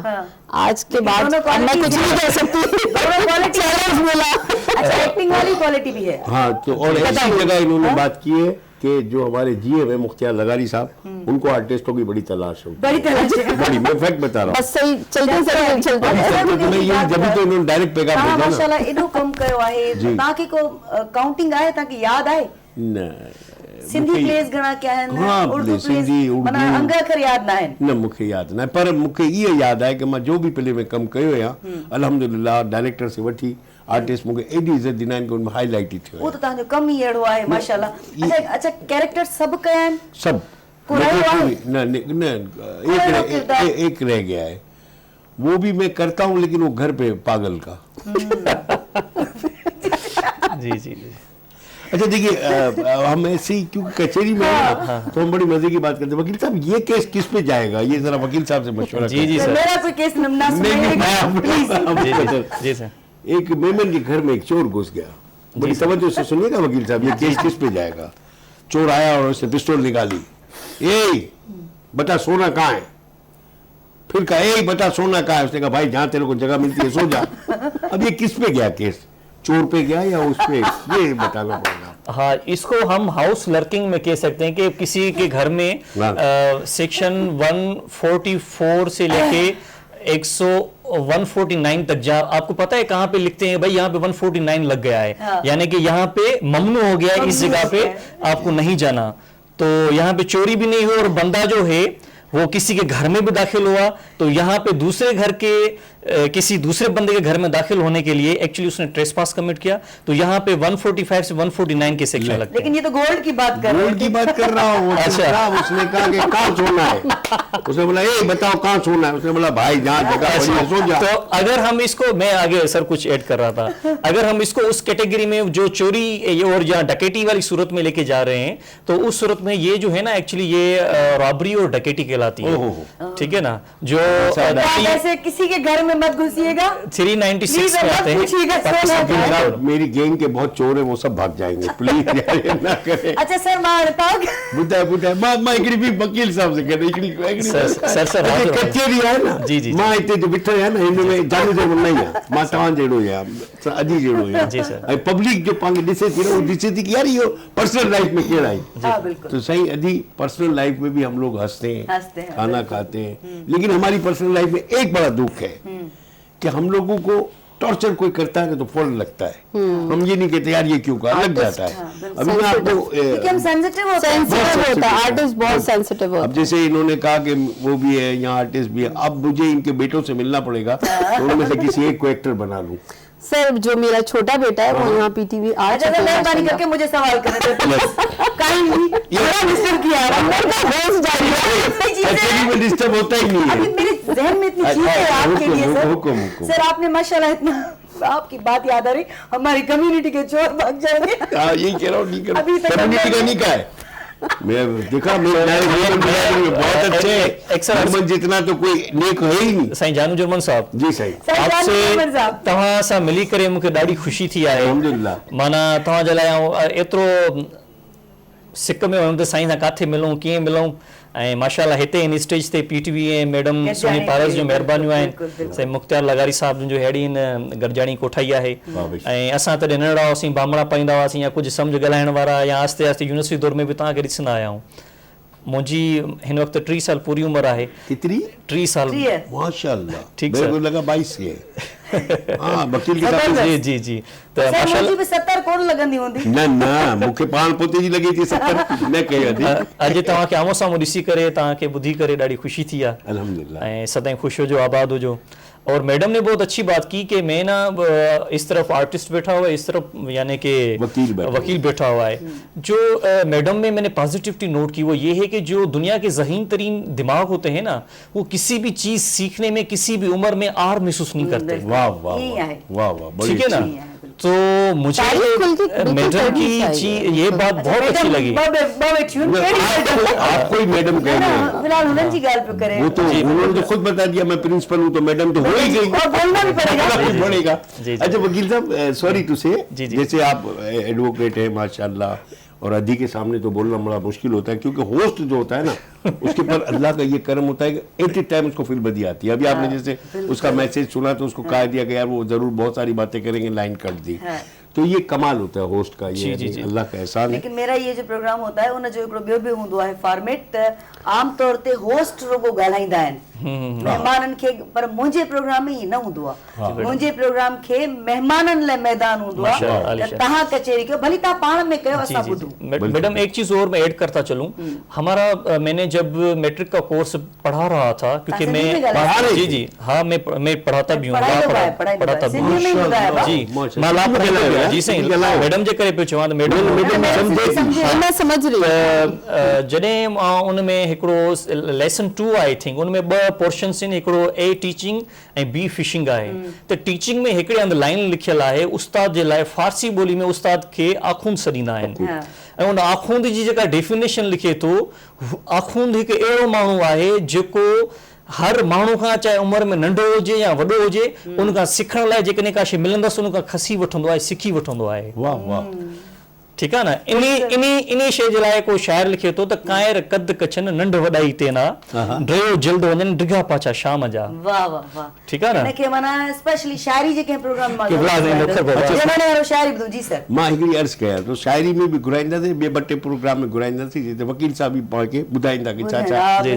पर वकील साहब जी हिकिड़ी मां तव्हांखे पुछां थो कि तव्हां ॻाल्हाइण में मूंखे चयो आहे कि मां नंढड़ो होसी जेॾी महिल ड्रामो ॾिठो तव्हांजो, तो मुझे याद आया कि अभी पिछले दिनों एक प्रोग्राम कर रहा था, commissioner, retired commissioner, you know what is the meaning of retired, कि उसकी कितनी एज के बाद वो रिटायर्ड 60 के बाद। वो हिलता हिलता माइक पे आया। अच्छा, मैं ऑडियंस को भी हंसाने के लिए, आपके प्रोग्राम को, कचेरी को पेश करने के लिए बात बता रहा हूँ। वो हिलता हिलता आया, बोला साईं आज मुझे बहुत खुशी हुई है, मेरी बड़ी तमन्ना थी कि जानू जर्मन को देखूं, मैंने इनका बचपन में ड्रामा देखा था, आज मैं इनको देख रहा हूँ। ऐं होस्ट जो हुजे ना, वो अल्लाह माफ़ी जी तव्हां आहियो, मां भॼियो, मां भी होस्ट आहियां स्टेज ते। जब होस्ट बच्चो मां ये ॿुधाया तो होस्ट वटि जुमला अहिड़ा हूंदा आहिनि, अल्लाह ख़ुशि रखे। मां वियुसि माइक ते, मैंने बोला साईं कमिश्नर साहब ने बताया कि मैंने बचपन में ड्रामा जानू जर्मन साहब का देखा और मैं इनका बड़ा फैन हूँ। मैंने फौरन मेरी बीवी को फोन किया, मैंने कहा तेरे बाप को टेलीफोन दे। उसने कहा क्या हुआ राजा? मैंने कहा तेरे बाप को फोन दे। बोले मेरे बाप तो दुनिया में नहीं। ओ, मैंने कहा तेरी माँ को दे। बोले हुआ क्या है? मैंने कहा तेरी माँ को मैं पूछूंगा, वो अंधी थी, इसने एक बुढ़े को लड़की दे दी। देख कमिश्नर साहब ने मेरा बचपन में ड्रामा देखा है। तो आप समझे, तो साईं ने भी ॾाढो टैलेंटेड छोकिरो। अच्छा सर ये ॿुधायो, आप छोकिरो चओ था न मूंखे एॾी यार अच्छा सर तव्हां एॾा सुहिणा छोकिरा आहियो। अच्छा हाणे छोकिरो छोकिरी पाण में कटे हाँ, माशाअल्लाह। 70 साल 80 साल 10 साल वॾा हूंदो, मां 70 साल। अच्छा साईं 80s में आहे?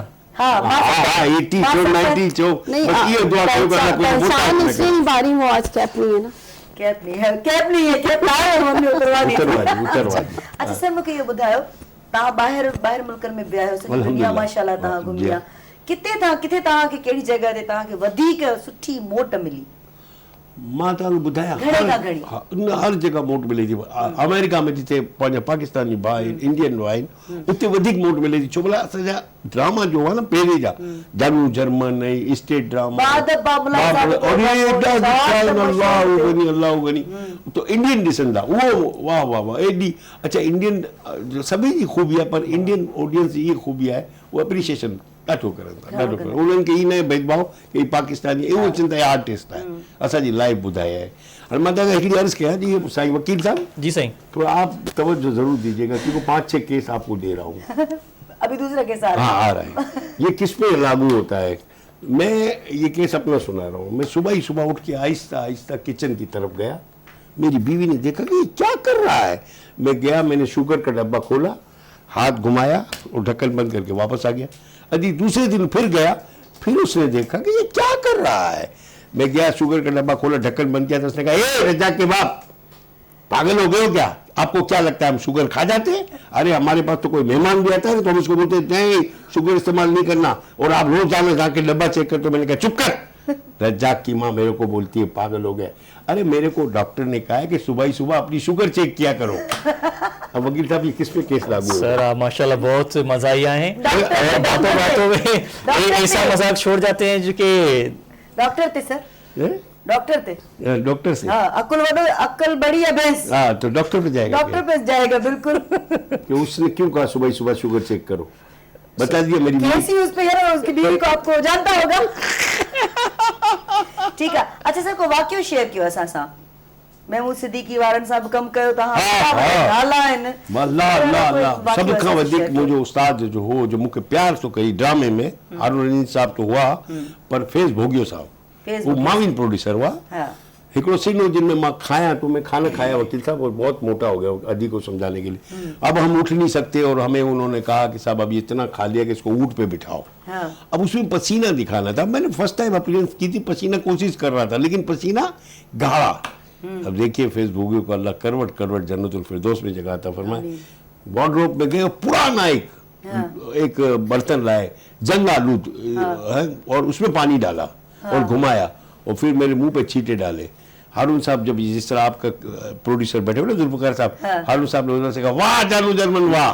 हालांकि मेरा कम नहीं था, फेसबुक वो आ गया, वो शेड आ गया जिनको चाहिए था। जी जी। तो ये ऐसे बहुत सारे वाकयात हैं, बहुत सारे वाकयात हैं। अब सीनियर आर्टिस्टों के वाकयात बताता हूँ कि मैं जा रहा था तो मुझे महमूद सिद्दीकी साहब ने देखा, बोला यार जानू जर्मन इधर आओ। और उनका टेम्पो बहुत मीठा था।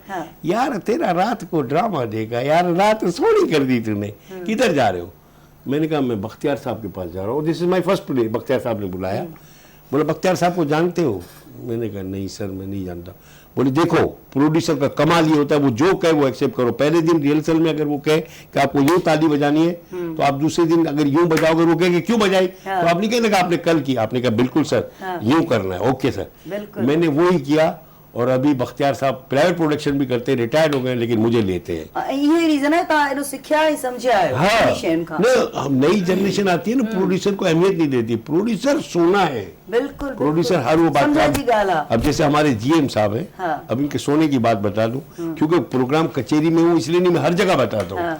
मुख्तार लगारी साहब, मंजूर कुरैशी साहब एक ड्रामा कर रहे थे, जानू जर्मनी वण, और ये ड्रामा पंजाब से हुआ था, सोना चांदी। वकील साहब जी साईं जी, बड़ी सुनने वाली बात है, उन्होंने मुझे रोल दिया। अब सिंधी बोलना आसान है, लिखी भी बोलना बड़ा मुश्किल होता है। मैं डर गया, मैंने कहा मैं नहीं बोल सकता। अब वो लगारी साहब ने बताया कि 2000 बढ़ा दिए, वो उनका बड़ा प्यार है। मैंने अब लगारी साहब ने एक जगह बात की कि मैं तुम्हारा जो डायलॉग तुम भूल जाओगे वही स्टील हो जाना, मैं दोबारा वहां से एक इंसेशन लेकर लूंगा। अब मैंने कहा हौसला दिया, पहली किस्त मैंने की। इसके बाद लगारी साहब और मंजूर साहब की खूबी कि वो मैंने 180 किस्तें की और अवार्ड भी लिया। ये होता है प्रोड्यूसर, ये होता है। और इन्हीं से हम सीखते हैं, इन्हनि खां ही सिखंदा आहियूं इनसे ही असां। सीखते हैं। इन्हनि सां ही सिखंदा आहियूं, तॾहिं असां नालो। अच्छा खाइण वारी ॻाल्हि कई न तव्हां हिकिड़ो सीन असां वटि पियो आहे, ॾिसो। हाँ ॾिसो यार, तव्हां मोकिलियो त ॾाढो पाण बि ख़ुशि पिया थियनि, असां ख़ुशि पिया मां त एॾो सो अचो त गॾिजी ॾिसूं खाइण पीअण वारो हिकिड़ो सीन आहे। सो बुख बि हींअर मूंखे महसूसु थिए पई। सो अचो त गॾिजी ॾिसूं जी। मज़ो अची वियो ऐं ईअं पियो लॻे त असां माना हुते वेठा आहियूं। जिते तव्हां किरिया आहियो न, मां ईअं पियो कयो त मां बि उतारियासि थी। सो माशाल्लाह इहा हूंदी आहे एक्टिंग, इहा हूंदी आहे अदाकारी, जंहिंमें ख़बर न पए त का अदाकारी आहे, जेन्युइन लगंदो आहे सब कुछ। हाणे थोड़ा बुशरा होस्टिंग भी की है आपने माशाल्लाह से, तो अब मैं होस्टिंग कर रही हूँ, तो कोई गलती कोई कुछ जाहिर है होस्ट के सामने जब बैठता है तो कॉन्शियस भी होता है। बिल्कुल नहीं, गलती का वर्ड यूज करके आप मुझे शर्मिंदा ना करें। थोड़ा नहीं, मैं अपने आप को अभी तक जीरो समझती हूँ और मैं स्टूडेंट हूँ। वाह वाह, मैं खुद सीख रही हूँ। क्योंकि जिस दिन मैंने ये सोच लिया ना कि मैं परफेक्ट हूँ या मुझे सब आता है, मेरा शायद जवाल शुरू हो जाएगा। तो इसलिए मैं सीख रही हूँ। बिल्कुल। और होस्टिंग का मैं ये कहूँ कि मैं जस्ट एक प्रोग्राम के लिए गई थी और मैं 32 प्रोग्राम्स मेरे ऑन एयर हो चुके हैं अल्हम्दुलिल्लाह माशाल्लाह। और वो बातें जो मैं लॉ नहीं पढ़ सकी, जो मैं एक्टिंग नहीं कर सकी, तो वो मैंने एक नाम दिया, कंटेंट मेरा था, ईच एंड एवरीथिंग सच का सामना हिम्मत के साथ। वाह वाह जबरदस्त। कि जो सवाल मुझे नेगेटिविटी में रैप होके मिले उनको मैंने पॉजिटिव वे में डिलीवर किया। जबरदस्त। जो मैं दूसरों से चाहती थी कि ये ऐसा कहें, वो कहते हैं ना हम सबसे पहले अपने आप से शुरू करें, तो वो मैसेजेस दिए। और जब उनका फीडबैक आया, पहले तो बहुत डर लग रहा था क्योंकि कैमरा फर्स्ट टाइम फेस किया, कोई रिहर्सल नहीं, कोई कुछ नहीं। और आप ये सोचें कि जब डायरेक्टर आपसे ये कहे कि बेइज्जती नहीं करवा देना, तो वैसे ही कि ये क्या हो गया। मैंने ये नहीं सोचा, टास्क होता है ना एक, जाहिर है। एग्जैक्टली मैंने ये नहीं सोचा कि मेरे सामने कैमरा है और कुछ रिकॉर्ड हो रहा है। मैंने जस्ट, मेरे जहन में ये बात थी कि शायद किसी एक के दिल में भी अगर ये बात उतर गई ना और उसकी इस्लाह हो गई, मेरा काम, मेरी बात तेरे दिल में उतर जाए, बस मैं कुछ ना कहूँ और मेरी बात तेरे दिल में उतर जाए, मैं कुछ न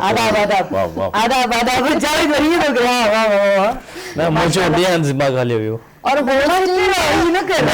होस्ट के लिए जो आपकी पर्सनालिटी है माशाल्लाह, जो एक तो एनर्जेटिक होना नो डाउट ये बहुत जरूरी होता है। दूसरा ये जो आपने कही, क्योंकि मैंने फिर जब क्योंकि पहले मोटिवेशनल स्पीकर से स्टार्ट किया होस्ट के, मैं अपने गेस्ट को कहने का मौका देती थी, जो मुझे यहाँ आके, और वाकई बहुत खुशी हो रही है। और अगर आप लोग सिंधी में भी बात कर रहे हैं तो मुझे लग रहा है सब मुझे समझ आ रहा है। बस मुझे ये हो रहा है मैं जल्दी से कहना भी शुरू करूँ कि मैं सीखूं कि वो चीज़ नहीं हो रही कि कोई बात जो है ना मेरे सर के ऊपर से गुजर गई, आप समझने। हाँ बिल्कुल। और यही मेरे ख्याल में एक होस्ट की सबसे बड़ी कामयाबी होती है कि उसका गेस्ट खुश होके जाए, खुश थी वञे ऐं ॻाल्हि सम्झे। मां कोशिशि कंदी आहियां सवली ॿोलीअ में ॻाल्हायां, सिधी ॿोलीअ में ॻाल्हायां, भली तकिड़ो ॻाल्हाईंदी आहियां, फ्लो हूंदो आहे थोरो माना फ्रीक्वेंटली ॻाल्हाईंदी आहियां, पर ॻाल्हि सम्झ में अची वञे, इहा हिकिड़ी सुठी ॻाल्हि हूंदी आहे। बेशक। अच्छा मूंखे सर तव्हां इहो ॿुधायो, जी साईं। पहिरियों भेरो तव्हां अच्छा राइटर बि आहियो, तव्हां माशाल्लाह लिखियो बि हा, ॾाढो जी सुठो आहियां। आहे, डायरेक्टर बि तव्हां आहियो, स्टेज ते बि तव्हां कमु कयो आहे, माना हर फील्ड में तव्हां रहिया आहियो। जिते पैसा मिलंदा। हा ज़ाहिर आहे पैसनि लाइ त माण्हू करे थो, पर असांजो वरी इश्क बि आहे, तव्हांजो इश्क बि आहे कम सां। हा। कम सां सर तव्हां इहे था ॾिसो, मदरजी में जॾी 70-80 जो फ़र्क़ु आहे न। हा 10 मथे, हा, मथे। 10 मथे। तव्हांखे कहिड़ो शोबो वधीक कन्वीनियंट लॻो, इज़ी लॻो, मज़ेदार लॻो? सबसे पहले तो बड़ा मुश्किल शोबा जो है ना वो स्टेज है। स्टेज स्टेज पे जिसने परफॉर्म कर ली, हाँ। पब्लिक का दिल जीत लिया, इज द विनर। इसके बाद सेकंड होता है, वैसे सेकंड नहीं होता, फर्स्ट भी वो भी होता है होस्ट। क्योंकि होस्ट जब होस्टिंग करने आता है और सामने से, ये तो अपन अंदर है ना, हाँ। अगर स्टेज पे जब आदमी होस्टिंग कर रहा होता है और किसी ने कोई ऐसा जुमला बोल दिया और आप ऑफ हो गए तो आपका प्रोग्राम गया। अब पीटीवी पर या टीवी पर जो काम करता है आदमी, अब ऐसे हो जाता है, एडिट हो जाता है, कट हो जाता है, लेकिन फिर भी ये बड़ा मुश्किल काम है, क्योंकि 4 आर्टिस्ट सामने जो आपके मजबूत बैठे होते हैं हाँ। तो आपके खुद ब खुद पसीने छूट रहे होते हैं। बिल्कुल। अब जैसे आपने बात मुलायम साहब की बात की, हाँ। तो मैंने, हमारे लगारी साहब के उस्ताद भी थे, हैदर इमाम, अल्लाह उन्हें हयाती दे, उनके ड्रामे में काम कर रहा था। तो हैदर साहब ने मुझे ड्रामा दिया और अतर शाह खान हंसते थे जैदी, आज पता चलेगा छा आपका नालो वाला- अतर शाह खान, हाय हाय, बोला वाह। आज पता चलेगा इसकी अदाकारी का। हाँ। वो पता है, बोला मेरे को लिया, और हम मेमन जो है ना शीन मीम काफ के चोर हैं। हाँ। हम शकूर की शादी में शक्कर का सद्दत बोलते हैं, हाँ। कुछ भी कर लो। तो मेरे को उन्होंने दिया, तो अब उस ड्रामे में इतने शीन मीम काफ थे कि मैं हालत खराब थी। शहनशाह मौजम, हमशीरा अजीजा, शिकवा, शिकायत। एक डायलॉग था, बोला आज देखते हैं आफ्ताब ये बोल सकता है नहीं, और ये मरीन ड्राइव पे हो रहा था। कासम जलाली हाथी पे बैठ के आए और मैं एक आदमी को कहता हूँ, अब वो मेरा डायलॉग था, अब मैंने बोल दिया, सब हंसने की, कैसे बोल दिया? क्योंकि आर्टिस्ट का अगर दिमाग अपने फन से है ना, हाँ, तो वो बिल्कुल। कभी नाकाम नहीं होता। या मैं उन लोगों को बता रहा हूँ जो ये प्रोग्राम हमारे देख रहे हैं, डायलॉग था शमशीर बकफ सिपाही मौजूद है। हाँ। शमशीर बकफ सिपाही मौजूद है, बोल दिया मैंने उसको कहा वनगो में? हाँ नहीं, वनगो में, हाँ अलग वनगो में, में? हाँ जी। वाह। मैंने कहा कि ये, इसने बोला वो एक कैदी होता है, मैं कहता खामोश, यहाँ शमशीर बकफ सिपाही मौजूद है, और क्लैपिंग हुई। अब हैदर भाई ने पकड़ लिया, बोला अच्छा बोल दिया, अतर खान बोल दिया, अब मतलब बता इसका क्या है। अब यहाँ फंस गया मैंने कहा भाई हम मेहमान हैं, हम बोलते हैं ज्यादा बकवास करेगा तो छुरी बात अच्छा मतलब यही हो सवाल, यही था, मतलब यही शमशीर होता है। बकफ सिपाही। हाँ, तो मैंने नहीं चली तो मैं अच्छा, बेटा मेमन मैं का मैंने तो बेटा- ये सुना है कि बड़े स्वीट होते हैं, बहुत बेचारे डरपोक से Sweet होते तो हैं, है। और आप ये छुरियां चाकू ये नहीं, वो तो मतलब- किरदार था एक। नहीं वो तो है, लेकिन आप कह रहे हैं ना कि जैसे मेमन मतलब- डरपोक नहीं होता। मेमन सिर्फ अगर डरता है ना तो अपने घर से डरता है, बाकी किसी से नहीं डरता। बाकी मेमन बिजनेसमैन होता हाँ, है, बेशक, ठीक है? बिल्कुल। बिजनेसमैन डरपोक से मुराद है कि minded बहुत होता ही है। ज्यादा यस वो तो है हाँ। कि छोटा सा बच्चा लेकिन भी खैर सब बहुत होते हैं, अच्छा। गुनगुनाने का शौक है। बुशरा मैं जरा इधर से यूं भी हो जाती बुशरा को गुनगुनाने का शौक है, हमने सुना है, वो मुझे आवाज आई कहीं से। शॉकिंग वे में जब सर मुझे देखते रहे तो सर डर सबको लगने इसी लगा। तरह देखे, मुझे खुद को सही देखे। मेरे को तो मैं बहुत ज्यादा गौर से देख रहा हूँ यूं कि देख डर रहे रहा हैं। हूँ कि कहीं ऐसा जुमला ना आ जाए जिसका मैं जवाब सर देना इश्क पाऊँ। किया है आपने कभी? वाह वाह वाह, सर इश्क किया है? सर इधर इधर ऐसे ही देखिए। हम एक तो आप इस बैठ के बीच में नहीं आएंगे। आप समझे असल नहीं, में- उन्होंने इशारा वकील साहब की तरफ किया कि उन्होंने एक वकील मैं की नहीं आवाज समझना सुनी है। चाह रही थी ना, इसलिए मैं नहीं, तो कह रही हूँ। आपने कहा आपने इश्क किया है, इश्क किया है, मैंने फौरन वकील साहब की तरफ देखा कि केस तैयार करो। केस तैयार करो, मतलब केस बनने वाला, नहीं, एक नया नहीं, केस, केस तैयार करो। केस तैयार करो भाई, केस बनने वाला है। सर उस- ऐसी फीलिंग्स भी रही कभी? क्योंकि माशाल्लाह जिन जिन फीमेल आर्टिस्ट के साथ क्रीम्स थी, वो भी खूबसूरत बेशक, थी, बेशक। जिनके साथ आपने काम किया, नो डाउट, एक से एक। बेशक। केमिस्ट्री किसके साथ ज्यादा अच्छी थी आपकी? अंडरस्टैंडिंग, काम करने में मजा जिसके साथ? जिनसे भी थी वो अल्हम्दुलिल्लाह शादीशुदा है, ना घर खराब करवाओ। नहीं नहीं सर, मैं एक्टिंग की बात कर रही हूँ। नहीं, देखिए हम पुराने जितने और अभी भाभी कुछ कर भी नहीं सकती, ऑप्शन ही नहीं है। नहीं कर सकती अभी भी। मैडम सवाल अच्छे बना लेती हैं। हाँ, मगर भाभी क्या कर सकती है? नहीं नहीं भाभी कुछ नहीं कर मैं सकती। बताता हूँ, अब बच्चे बड़े हो गए हैं, समझ समझ गई। गए? अब तो बहुत मैं कुछ कर समझ सकती गई। है, पहले नहीं कर सकती थी, अब बच्चे इतने बड़े अच्छा, हो गए। केमिस्ट्री किसके साथ अच्छी रही आपकी? देखो मैं सच बता रहा हूँ, हाँ। हमने जब ड्रामों में आगाज किया ना, तो जितने लोग ड्रामे में होते थे अभी तक, जो हमारे साथ जिन्होंने काम किया है, उनका ये चक्कर ही नहीं होता था, काम से उनका ताल्लुक होता था। काम ही की तो पूछ रही हूँ सर, आप बार बार उधर क्यों जा रहे हैं? केमिस्ट्री में यूं ना, बता, ना। तो आपने कहा मैंने कैमरे के डर की क्योंकि सर मारी। होस्ट फिलहाल मैं हूँ, बाद में वो हो गए तो अल्लाह उनको भी भले इधर बिठाए। तो फिलहाल तुम मैं होस्ट हूँ ना सर। ये नाजरीन, आज पहली बार पहले भेरो तव्हां ॾिसंदा हूंदो त मुंहिंजी जेको आहे सो ठीकु आहे डोंट माइंड नहीं। सर बताएं केमिस्ट्री केमिस्ट्री की बात किसके साथ अच्छा मिसाल के तौर पे कोई होस्ट, हम 2 होस्ट बैठते हैं ना, को होस्ट बैठते हैं, तो कभी कभी ऐसा होता है कि किसी को होस्ट के साथ हमारी केमिस्ट्री नहीं होती, उसको या जुमले नहीं आते या उसको बोलना नहीं आता, और मैं बहुत ज्यादा बोलने वाली हूँ तो अल्हम्दुलिल्लाह नहीं चलता वो काम, ठीक है ना। तो इस तरह आपकी कौन सी एक्ट्रेस के साथ जबरदस्त केमिस्ट्री रही, क्या आप हमेशा इजी रहे उनके साथ? मैं सच बताऊं एक बात, सर समझो सब बता पर मुझे खबर है घर भेजणो तो नहीं, सच बता रहा हूँ। पहिरे हिकिड़ी ॻाल्हि कयो अपनी बता रहा हूँ केमिस्ट्री, हाँ। कि मैंने हमेशा उनके साथ ऐसी दोस्ती कर ली कि मुझे काम में बड़ा मजा आ गया। जबरदस्त। अब इसमें कोई केमिस्ट्री नहीं रही। जबरदस्त। मैंने बल्कि सबसे ज्यादा अगर केमिस्ट्री रही तो मेरी अर्शी खाला के साथ रही। हाय हाय हाय हाय, क्या और बात। वो फख्र से कहती थी कि ये मेरा भाई है, लेकिन उसने पूरे ड्रामे में मेरा साथ दिया। अच्छा, केमिस्ट्री में हम लोग को एक प्रॉब्लम है, हम लोग को आर्टिस्टों का, सच बता रहा हूँ गुड़िया, अगर हम अपनी बेटी को भी स्कूटर पे बिठा के जा रहे हैं या गाड़ी में बिठा के जा रहे हैं, लोग ये कहते ही नहीं कि बेटी है, ओ आफ्ताब, ये तो अब हम क्या करें। अगर हम किसी आर्टिस्ट से हंस बोल के बात करते हैं तो शुरू हो जाते केमिस्ट्री है। अब जैसे मैं ऐसे था तो मेरी होस्ट ने मुझे डांट दिया कि आप ये किया, तो मैं इसलिए था कि वकील सर की मैंने तरफ डांटा तवज्जो से नहीं, देख रहा था। मैंने कसम से डांटा नहीं, मैंने कहा मैं पूछ रही हूँ तो आप उधर मुंह करके, बेटे मैं किससे पूछूं, दीवार से तो पूछूंगी नहीं। मैंने इसलिए इधर मुंह कर रहा था कि इन्होंने अभी अभी कहा कि मुझे आर्टिस्ट बनना है। मैंने कहा चलो नहीं तो हम उनसे पूछते हैं ना, अभी गुनगुनाती हो ना हाँ, आप? बोला, बोला। हमने सुना है, थोड़ा गुनगुना लो कुछ, फिर जावेद से भी सुनते हैं। हाजिर अस्सलाम। गुनगुनाने का ऐसा है कि मैंने एक सॉन्ग किया था जो कि एक पॉलिटिकल सॉन्ग था, उसमें मैं अब मैं इधर भी नहीं थी, मेरे को आप लोगों ने क्यों नहीं कोई ऐसी देखता हूँ, तो तैयारी नहीं, असल में उसमें सही में प्यार है बाबा। कोरस में कुछ लाइन थी। जी सुनाओ। तो बस नहीं, वो वाला नहीं तो कुछ और सुना दो हमें। दिल की लगी कुछ और भी दिल को दीवाना करे, मेरी इल्तिजा है खुदा से दुआ है, दो दिल जुदा ना करे, हो दिल की लगी कुछ। वाह वाह वाह, हंसी क्यों? तो दोनों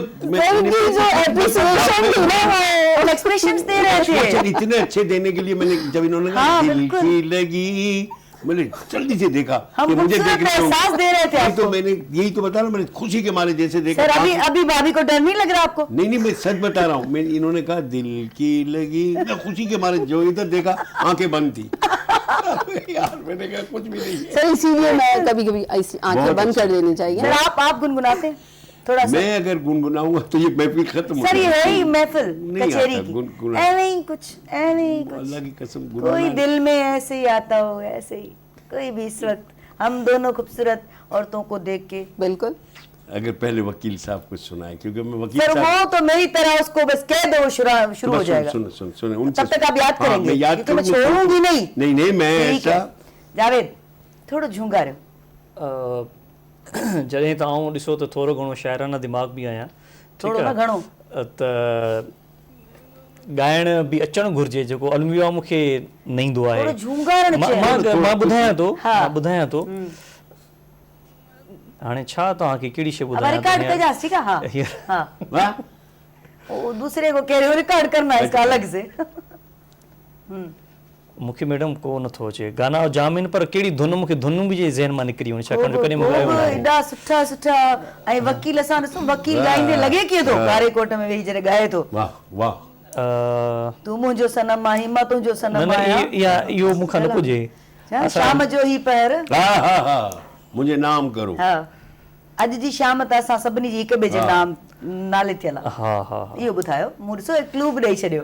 मैडम साईं पहिरियां वारो ॾे, मां इहो वज़न साईं ॾे पियो रखां, पोइ वो मां आप पे वज़न रख रहे थे, तव्हां ॿुधायो थोरो। छाकाणि हक़ीक़तुनि में यादि करे। इहो साईं जो हुयो वारो, पोइ मूं ॾे अचिणो आहे। न वारे जेको वारो आहे ई कोन्हे ते हिते जो छुटो हूंदो ज़ुल्फ़कार साहब चवंदा हाणे तूं ॻाल्हि शुरू कर। हा, ज़ुल्फ़कार कन में चई रहियो आहे। या चई बिल्कुल चए तो जेको शुरू करे उनखे शुरू करण दे। ज़ुल्फ़कार साहब भोंडी को भी पसंद कर लेना आवाज को। सर थोड़ा झुंगारे। मैं सुनाऊंगा पहले वकील साहब, देखो अब आने इच्छा है चलिए पहले आप मैं ट्रेंड निकल जाएगी, देखिए फिर वो कहेंगे हमारा टाइम, तो हम आप सुनाइए। सनम आई मां तुझो सनम आया तू मुझो जन्म आई मां तुझो जन्म आया। चलो मैंने कर दिया। वाह वाह, और मैंने आपके साथ रिदम भी की है। हाँ मैं भी करती, लेकिन मैं हनी नेक्स्ट जुमेरात को मुझे कहते घर पे रहो। जी जी हाँ बिस्मिल्लाह नहीं वञा मां तैयारी में आहियां, ॿ टे ॾींहं लॻी वेंदा, सर, ये बिस्मिल्लाह तो- कयो तव्हां। सर अच्छा डांट पड़ी किसी एक्ट्रेस से? मुझे हाँ किसी ने भी क्योंकि डांटा सीनियर्स भी थी नहीं, आपके मैंने दौर किसी में ने बहुत भी सारे। डांटा। मूंखां तव्हां शेर पुछी सघो था, अच्छा दी ठीकु आहे न, शेर अच्छा पुछी दी, सघो था। अच्छा दी। जेकॾहिं राग जी ॻाल्हि कयूं था त राग प्रोग्राम भी खत्म थींदो। अच्छा हाँ। दी जी जी, जी। हाँ। मेरे को बड़ी तमन्ना थी कि कोई डांटे, किसी ने लेकिन भी मैं नहीं। हाँ, मगर मैं जब भी जाता था वो एक ही आवाज आती थी, ये कभी सीरियस होता ही नहीं है। क्या करूं, डांट ही नहीं पा। हालांकि मैंने एक कहा था आई लव यू, हाँ। मैं समझा कि उसका जवाब आएगा 2 या 3 या थप्पड़, और जगह ये सीरियस होता ही नहीं है। जबकि आपने सीरियसली कहा था। मैंने बहुत जगह सीरियसली कहा था, ना काम आया। ना करो खुदा के वास्ते यार, मुझे घर भी जाना है। भाभी कसम खा ले कि अभी मैंने अगर बात शुरू की हो, ठीक है, मैंने एक सवाल किया, डांट खाई, खुद ही बता रहे सर, आप खुद ही बता बार बताया हाँ, क्या? मैं सोनी उसको जी, कहूंगा। एक चीज मुझे सर की एक बात से याद है हाँ। कि सर। अच्छा Very good. सर जी, तो जी, सर जी। ऑब्वियसली जी। बिल्कुल आई लव यू 2 का इंतजार कर रहे थे, हाँ। तो इसीलिए आज तक इनका 1 2 3 फेमस। वाह वाह, ये कब- कितने कमाल की लॉजिक से जवाब दिया है उसने। बहुत। और इसके ऊपर शेर भी आता है ना, कभी हम भी थे आशना। तुम्हें याद हो याद हो मैंने तो बिल्कुल। बोला ही नहीं। वाह, हमने तो बोल दिया दोनों ने। हम दोनों ने एक साथ ही बोला है। वो ना एक गाना है, बेसुरी आवाज में सुना रहा हूँ। अच्छा, सर, ड्रामे- शाम का एक पहर, हाँ मेरे नाम करो। नहीं, शाम का एक पहर इस कचेरी के नाम करो। तो इस कचेरी के नाम तो है ना, 2 घंटे हैं, आपको पता चला कि 2 घंटे गुजरने वाले हैं? हम हाँ, मगर ये पहली कचेरी है जिसमें, हाँ चलो बाद में पी लेंगे। नहीं सर वो भी है, अच्छा। लेकिन हमने कहा बहुत कुछ है ना, यहाँ नहीं आ सकता था। तो माशाल्लाह माशाल्लाह। फूलों की जगह रखना जरूरी थी सर। वाह। वो रिफ्रेशमेंट इधर रखते तो फूल कहाँ रखते? आपकी प्यार। एक ये फूल, एक इधर मेरे पास फूल, तो पहले फूल है ना, खाना पीना तो अपने घरों में रहता ही रहता है। मतलब पिलाएंगे आपको चैन।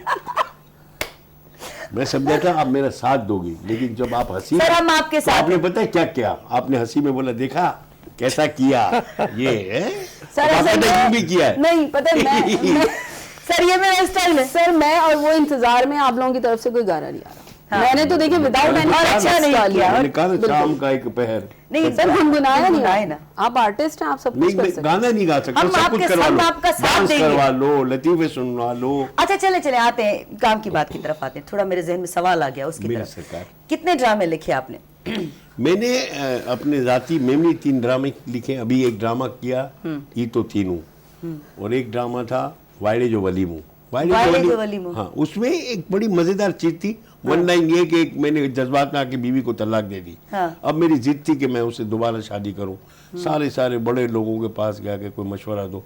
सबने बोला हलाला होगा, आपको इनको पहले कहीं शादी करनी होगी। अब हमने कहा हलाला वाला देखेगा। हलाला भी खत्म हो गया है सर, सुप्रीम कोर्ट ने फैसला दे नहीं, दिया। वो ऐसे स्टोरी का ड्रामे की बता बात रहा हूँ, बता रहे स्टोरी हैं। में। अच्छा अच्छा। अब उसमें ये था कि वो खूबसूरत थी, मैं डर गया कि वो जिससे भी शादी होगी वो छोड़ेगा ही नहीं। हाँ। तो हमने भी जिना अस्पताल में जाके एक बीमार को ढूंढा, अच्छा। जिसका लास्ट स्टेज था। वो लियाकत सुल्तान मरहूम थे, हम लेकर आए। ओहो। और हम खुश के, और काजी को भी बुला लिया, गोरकन को भी बुला लिया, नहलाने धुलाने वाले को, सबको बुला लिया कि जैसे निकाह होगी और ये होगा। निकाह हो गई, अब मैं खुश हूँ। जैसे ही निकाह हुई वो खड़ा हुआ, इधर उसका जुमला था, बोले मैं बीमारी इसीलिए हुआ था। और बहुत सारे ड्रामे ये तो दादी हुई। हाँ। हाँ। लेकिन राइटर जो होता है ना, जो राइटर सही मानो उसका दिमाग वो एक अलग ही होता है। अब जैसे हमारे कादर साहब ने ड्रामा लिखा था छोटी सी दुनिया, अब्दुल कादिर जुने जो अल्लाह ताला बहुत जन्नतुल बड़ा, फिरदौस में बिल्कुल। जगह अता फरमाए। तो उन्होंने क्या किया था, 5 किस्तों तक एक ही बात होती थी, हाँ। ये जानू जर्मन। हम लोगों की तवज्जो हो गई कि जानू जर्मन चीज क्या है। हाँ।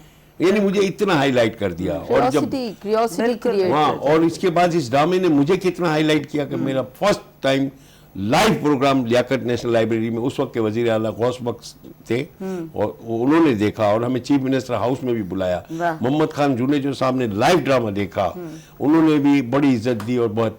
और जिया साहब देखने वाले थे और हमारा 18 तारीख को ड्रामा था, 17 तारीख को फ्लैग। तो मैं वन लकी हो गया, पहले ही ड्रामे में मुझे टाइटल मिल गया जानू जर्मन। अब मैं किसका एहसान मानूं, राइटर्स का, सीनियर आर्टिस्ट का या पीटीवी का? सर सबका टीम वर्क होता है, शाबाश। टीम वर्क होता है, ये क्रेडिट सबको जाता है, राइटर को भी जाता है, टीम वर्क के लिए, को भी जाता है। टीम वर्क के लिए स्टीफन आर कवी लिखता है 7 हैबिट्स, उसके बाद 8 हैबिट्स में of the most influential personalities in the world. तो उसी में यही आता है कि जब आप मुकम्मल तरह से कामयाबी चाहते हैं ना, तो उसके लिए आपको ना टीम बनानी होगी। बिल्कुल, और बिना टीम जे कुछ थी कोन थो सके।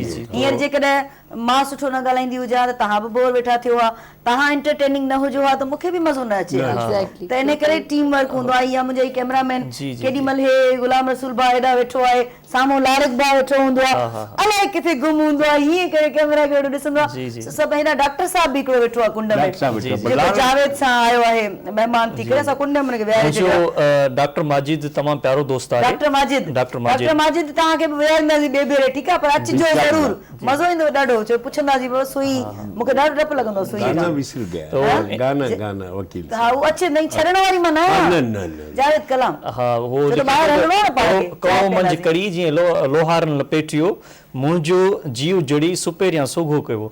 ईअं किरदार जेको आहे न, कड़ो मंझि कड़ी इहो गॾिजी थिए थो, ऐं पंहिंजो लोहार लपेटियो, मुंहिंजो जीव जुड़ी सुपेरियां सोघो कयो।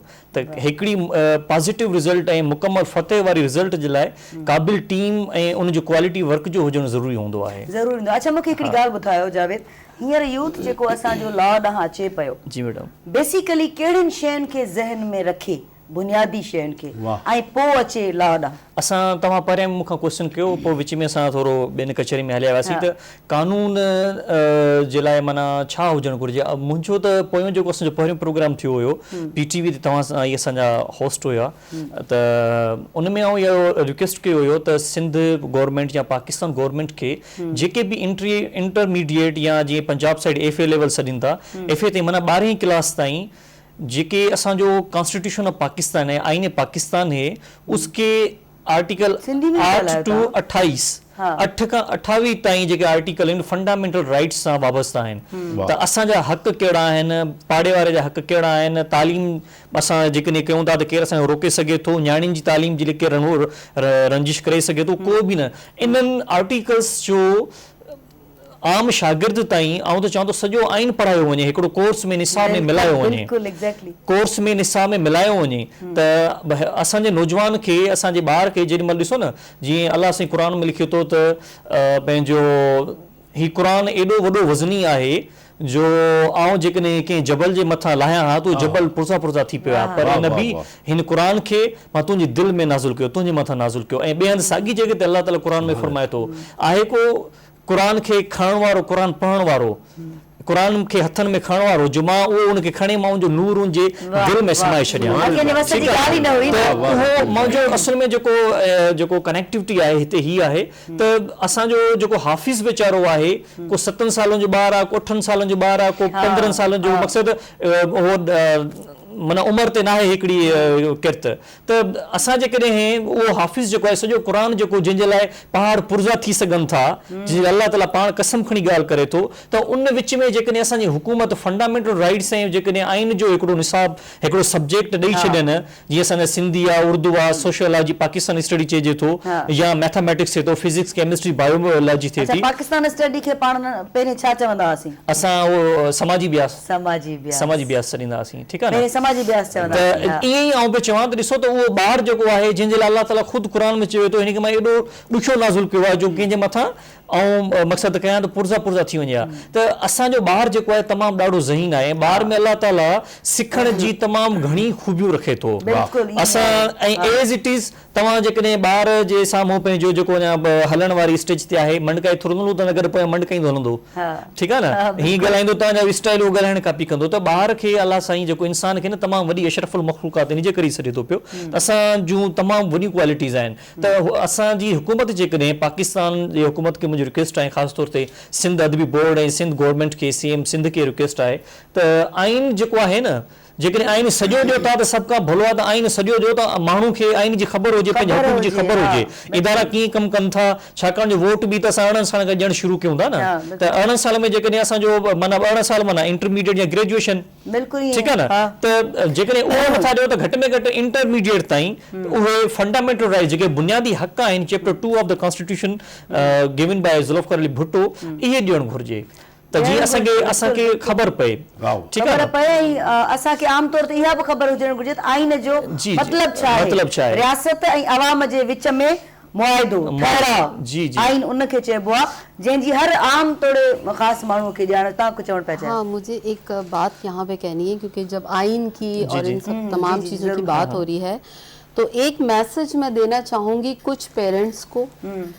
और हमारी यूथ को, और अगर पेरेंट्स नहीं है तो जो भी बड़े बहन भाई जो होते हैं, किस हवाले से, शादी में जो हमारा निकाहनामा होता है उसमें कुछ चीज़ें होती हैं जो कि कुछ लड़के के फेवर में बहुत ज़रूरी होती हैं और कुछ लड़की के फेवर में बहुत ज़रूरी होती है, ठीक है। मैंने लॉट्स ऑफ निकाहनामा ऐसे देखे कि हमारे जो, बहुत माजरत के साथ, हमारे जो मौलवी साहिबान हैं या जो भी निकाह पढ़ा रहे होते हैं उस पर क्रॉस लगा होता है। इस क्रॉस का मकसद सिर्फ पेपर पे क्रॉस नहीं है, ऑनेस्टली स्पीकिंग इस क्रॉस का मकसद है आपने अपने बच्चों की जिंदगी पे क्रॉस लगा दिया। Exactly, very true. क्योंकि जब आप अपने हक के लिए उस वक्त बात नहीं कर सकते तो फिर बाद में वकील साहब को कॉल्स होती हैं, अब क्या करें, और कभी वकील मिलते हैं, कभी वकील मिलते हैं, कभी वकील नहीं मिलते हैं, वो क्रॉस ना लगाएं, देखी हुई है, बिल्कुल वो क्रॉस उस वक्त ना लगाएं। ॿ मिंट बचिया आहिनि, वक़्तु चवंदो आहे मां बादशाह आहियां, मुंहिंजी मर्ज़ी सां हलो, ऐं जेको वक़्त सां न हलंदो पोइ हिते रहिजी वेंदो। सर मैसेज नंढड़ो छा चवंदो, सब तव्हांखे ॾिसनि पिया। बहुत सारी बातें आपकी कचहरी में करने का दिल चाह रहा है, लेकिन अल्हम्दुलिल्लाह पता ही नहीं चला वक्त का। एक मैसेज है जरूर जो आपकी मार्फत पूरी दुनिया में ये जाए, अल्लाह करे कि आप कभी भी अपने माँ बाप को फॉरगेट ना करो, आप उनकी दुआओं के तोफ़ैल हो। एक बाबा ने, एक बुजुर्ग आदमी ने या एक बाप ने अपने बेटे को बहुत कुछ दे दिया, इतना दे दिया कि जिंदगी की उसको अय्याशी हो गई। अब उसके बाद वो उसको लेके जा रहा था, उसके कंधे पर हाथ रख कर उसने पूछा, बता बेटा दुनिया में सबसे बड़ा खुशनसीब कौन है? बेटे ने कहा मैं। अब्बा को गुस्सा है कि मैंने इसको इतनी चीजें दी फिर भी कहता है मैं। दोबारा फिर पूछा, बेटा बता दुनिया में सबसे बड़ा खुशनसीब कौन है? उसके कंधे पर हाथ था बेटे के, उसने कहा अब्बा मैं। उसने हाथ हटाया और भागा और कहने लगा आखिरी दफा पूछ रहा हूँ, बता दुनिया में सबसे बड़ा खुशनसीब कौन है? बोले आप। बोले डर गया? बोले डरा नहीं, पहले आपका हाथ मेरे कंधे पे था। क्या बात है। ये पैगाम अगर आप लोग गौर से सुने और समझे तो इंशाल्लाह आप कभी तबाह नहीं होंगे, कभी बर्बाद नहीं होंगे। और कचहरी के प्रोग्राम में आने के बाद मुझे बेइंतहा खुशी हुई है, खासतौर पे प्रोड्यूसर के साथ, जो प्रोड्यूसर ने इतनी इज्जत दी, मुझे ढूंढने आए, मुख्तियार लगारी साहब। मैं वादा करता हूँ कि दोबारा कभी कचहरी में फिर बुलाया, मेरी जान हाजिर है इंशाल्लाह। Sir thank U. तव्हां छा ॿुधाईंदो, छा चवंदो ॾिसंदड़नि खे, कहिड़ो मैसेज ॾींदो? मैसेज बस मैं यही कहना चाहूँगी कि जब किसी भी बात के लिए आप ये कहें कि शुक्र अल्हम्दुलिल्लाह, आमीन, तो वो दिल से कहें, वाह, कामयाबी आपके कदम चूमेगी। वाह वाह। जावेद ऐं सभिनी खे पहिरीं ॻाल्हि त इन PTV जी सथ जो महिरबानी जो असांखे घुरायो उन्हनि, ऐं क़ाबिल सम्झो, एतिरियूं मोहबतूं ऐं टाइम ॾिनो पंहिंजो। ऐं आवाम खे आउं हिकिड़ो अर्ज़ु रखंदुमि त दुनिया तमामु तेज़ी सां वधे पई। हिन वक़्तु जेका असांजी टेक्नोलॉजी आहे, मक़सदु मोबाइल या जेके असांजा विजेट्स वग़ैरह जेके बि मोबाइलियूं या जेके असांजा एप्लीकेशन्स आहिनि, पंहिंजे ॿारनि खे न उनजी तरबियत ॾियो। साउथ कोरिया में छा थो थिए, जेके असांजा एडवांस्ड कंट्रीज़ आहिनि उन्हनि में 3 सालनि ताईं ॿारनि खे सिर्फ़ु स्कूल में पढ़ायो न वेंदो, उन्हनि खे मैनर्स सिखाया वेंदा आहिनि। त असां हिन वक़्तु हर हिकु माण्हू जेकॾहिं नंढो आहे त नंढे वटि मोबाइल आहे, वॾो आहे त वॾे वटि मोबाइल आहे, हर फ़र्द वटि यानी मोबाइल हिकिड़ो हेॾे जिस्म आहे, हेॾे हुनजो रूह आहे, ठीकु आहे न। विर्चुअल पर्सन जेको असांजो हेॾा मोबाइल में आहे, असां एक्चुअली जीअं चवंदा आहिनि face is the index of mind. जेकॾहिं तव्हां कंहिंजे सोचुनि खे परखणु चाहियो था न, मां चवां थो मोबाइल चेक कयो त उन में छा छा कहिड़े क़िस्म जो मटेरियल पढ़ियल आहे। त असांजे ॿार वटि, हर हिकु वटि हिन वक़्तु मोबाइल हथनि में आहे, उनखे डिजिटल लाइब्रेरीज़ जेके असांजी ऑनलाइन लाइब्रेरीज़ आहिनि उहो सेखारियो त हिते बाबा फलाणो बुक हिते पियो आहे, फलाणो बुक हिते पियो आहे, तव्हां ऑनलाइन उनखे हितां फेच करे सघो था।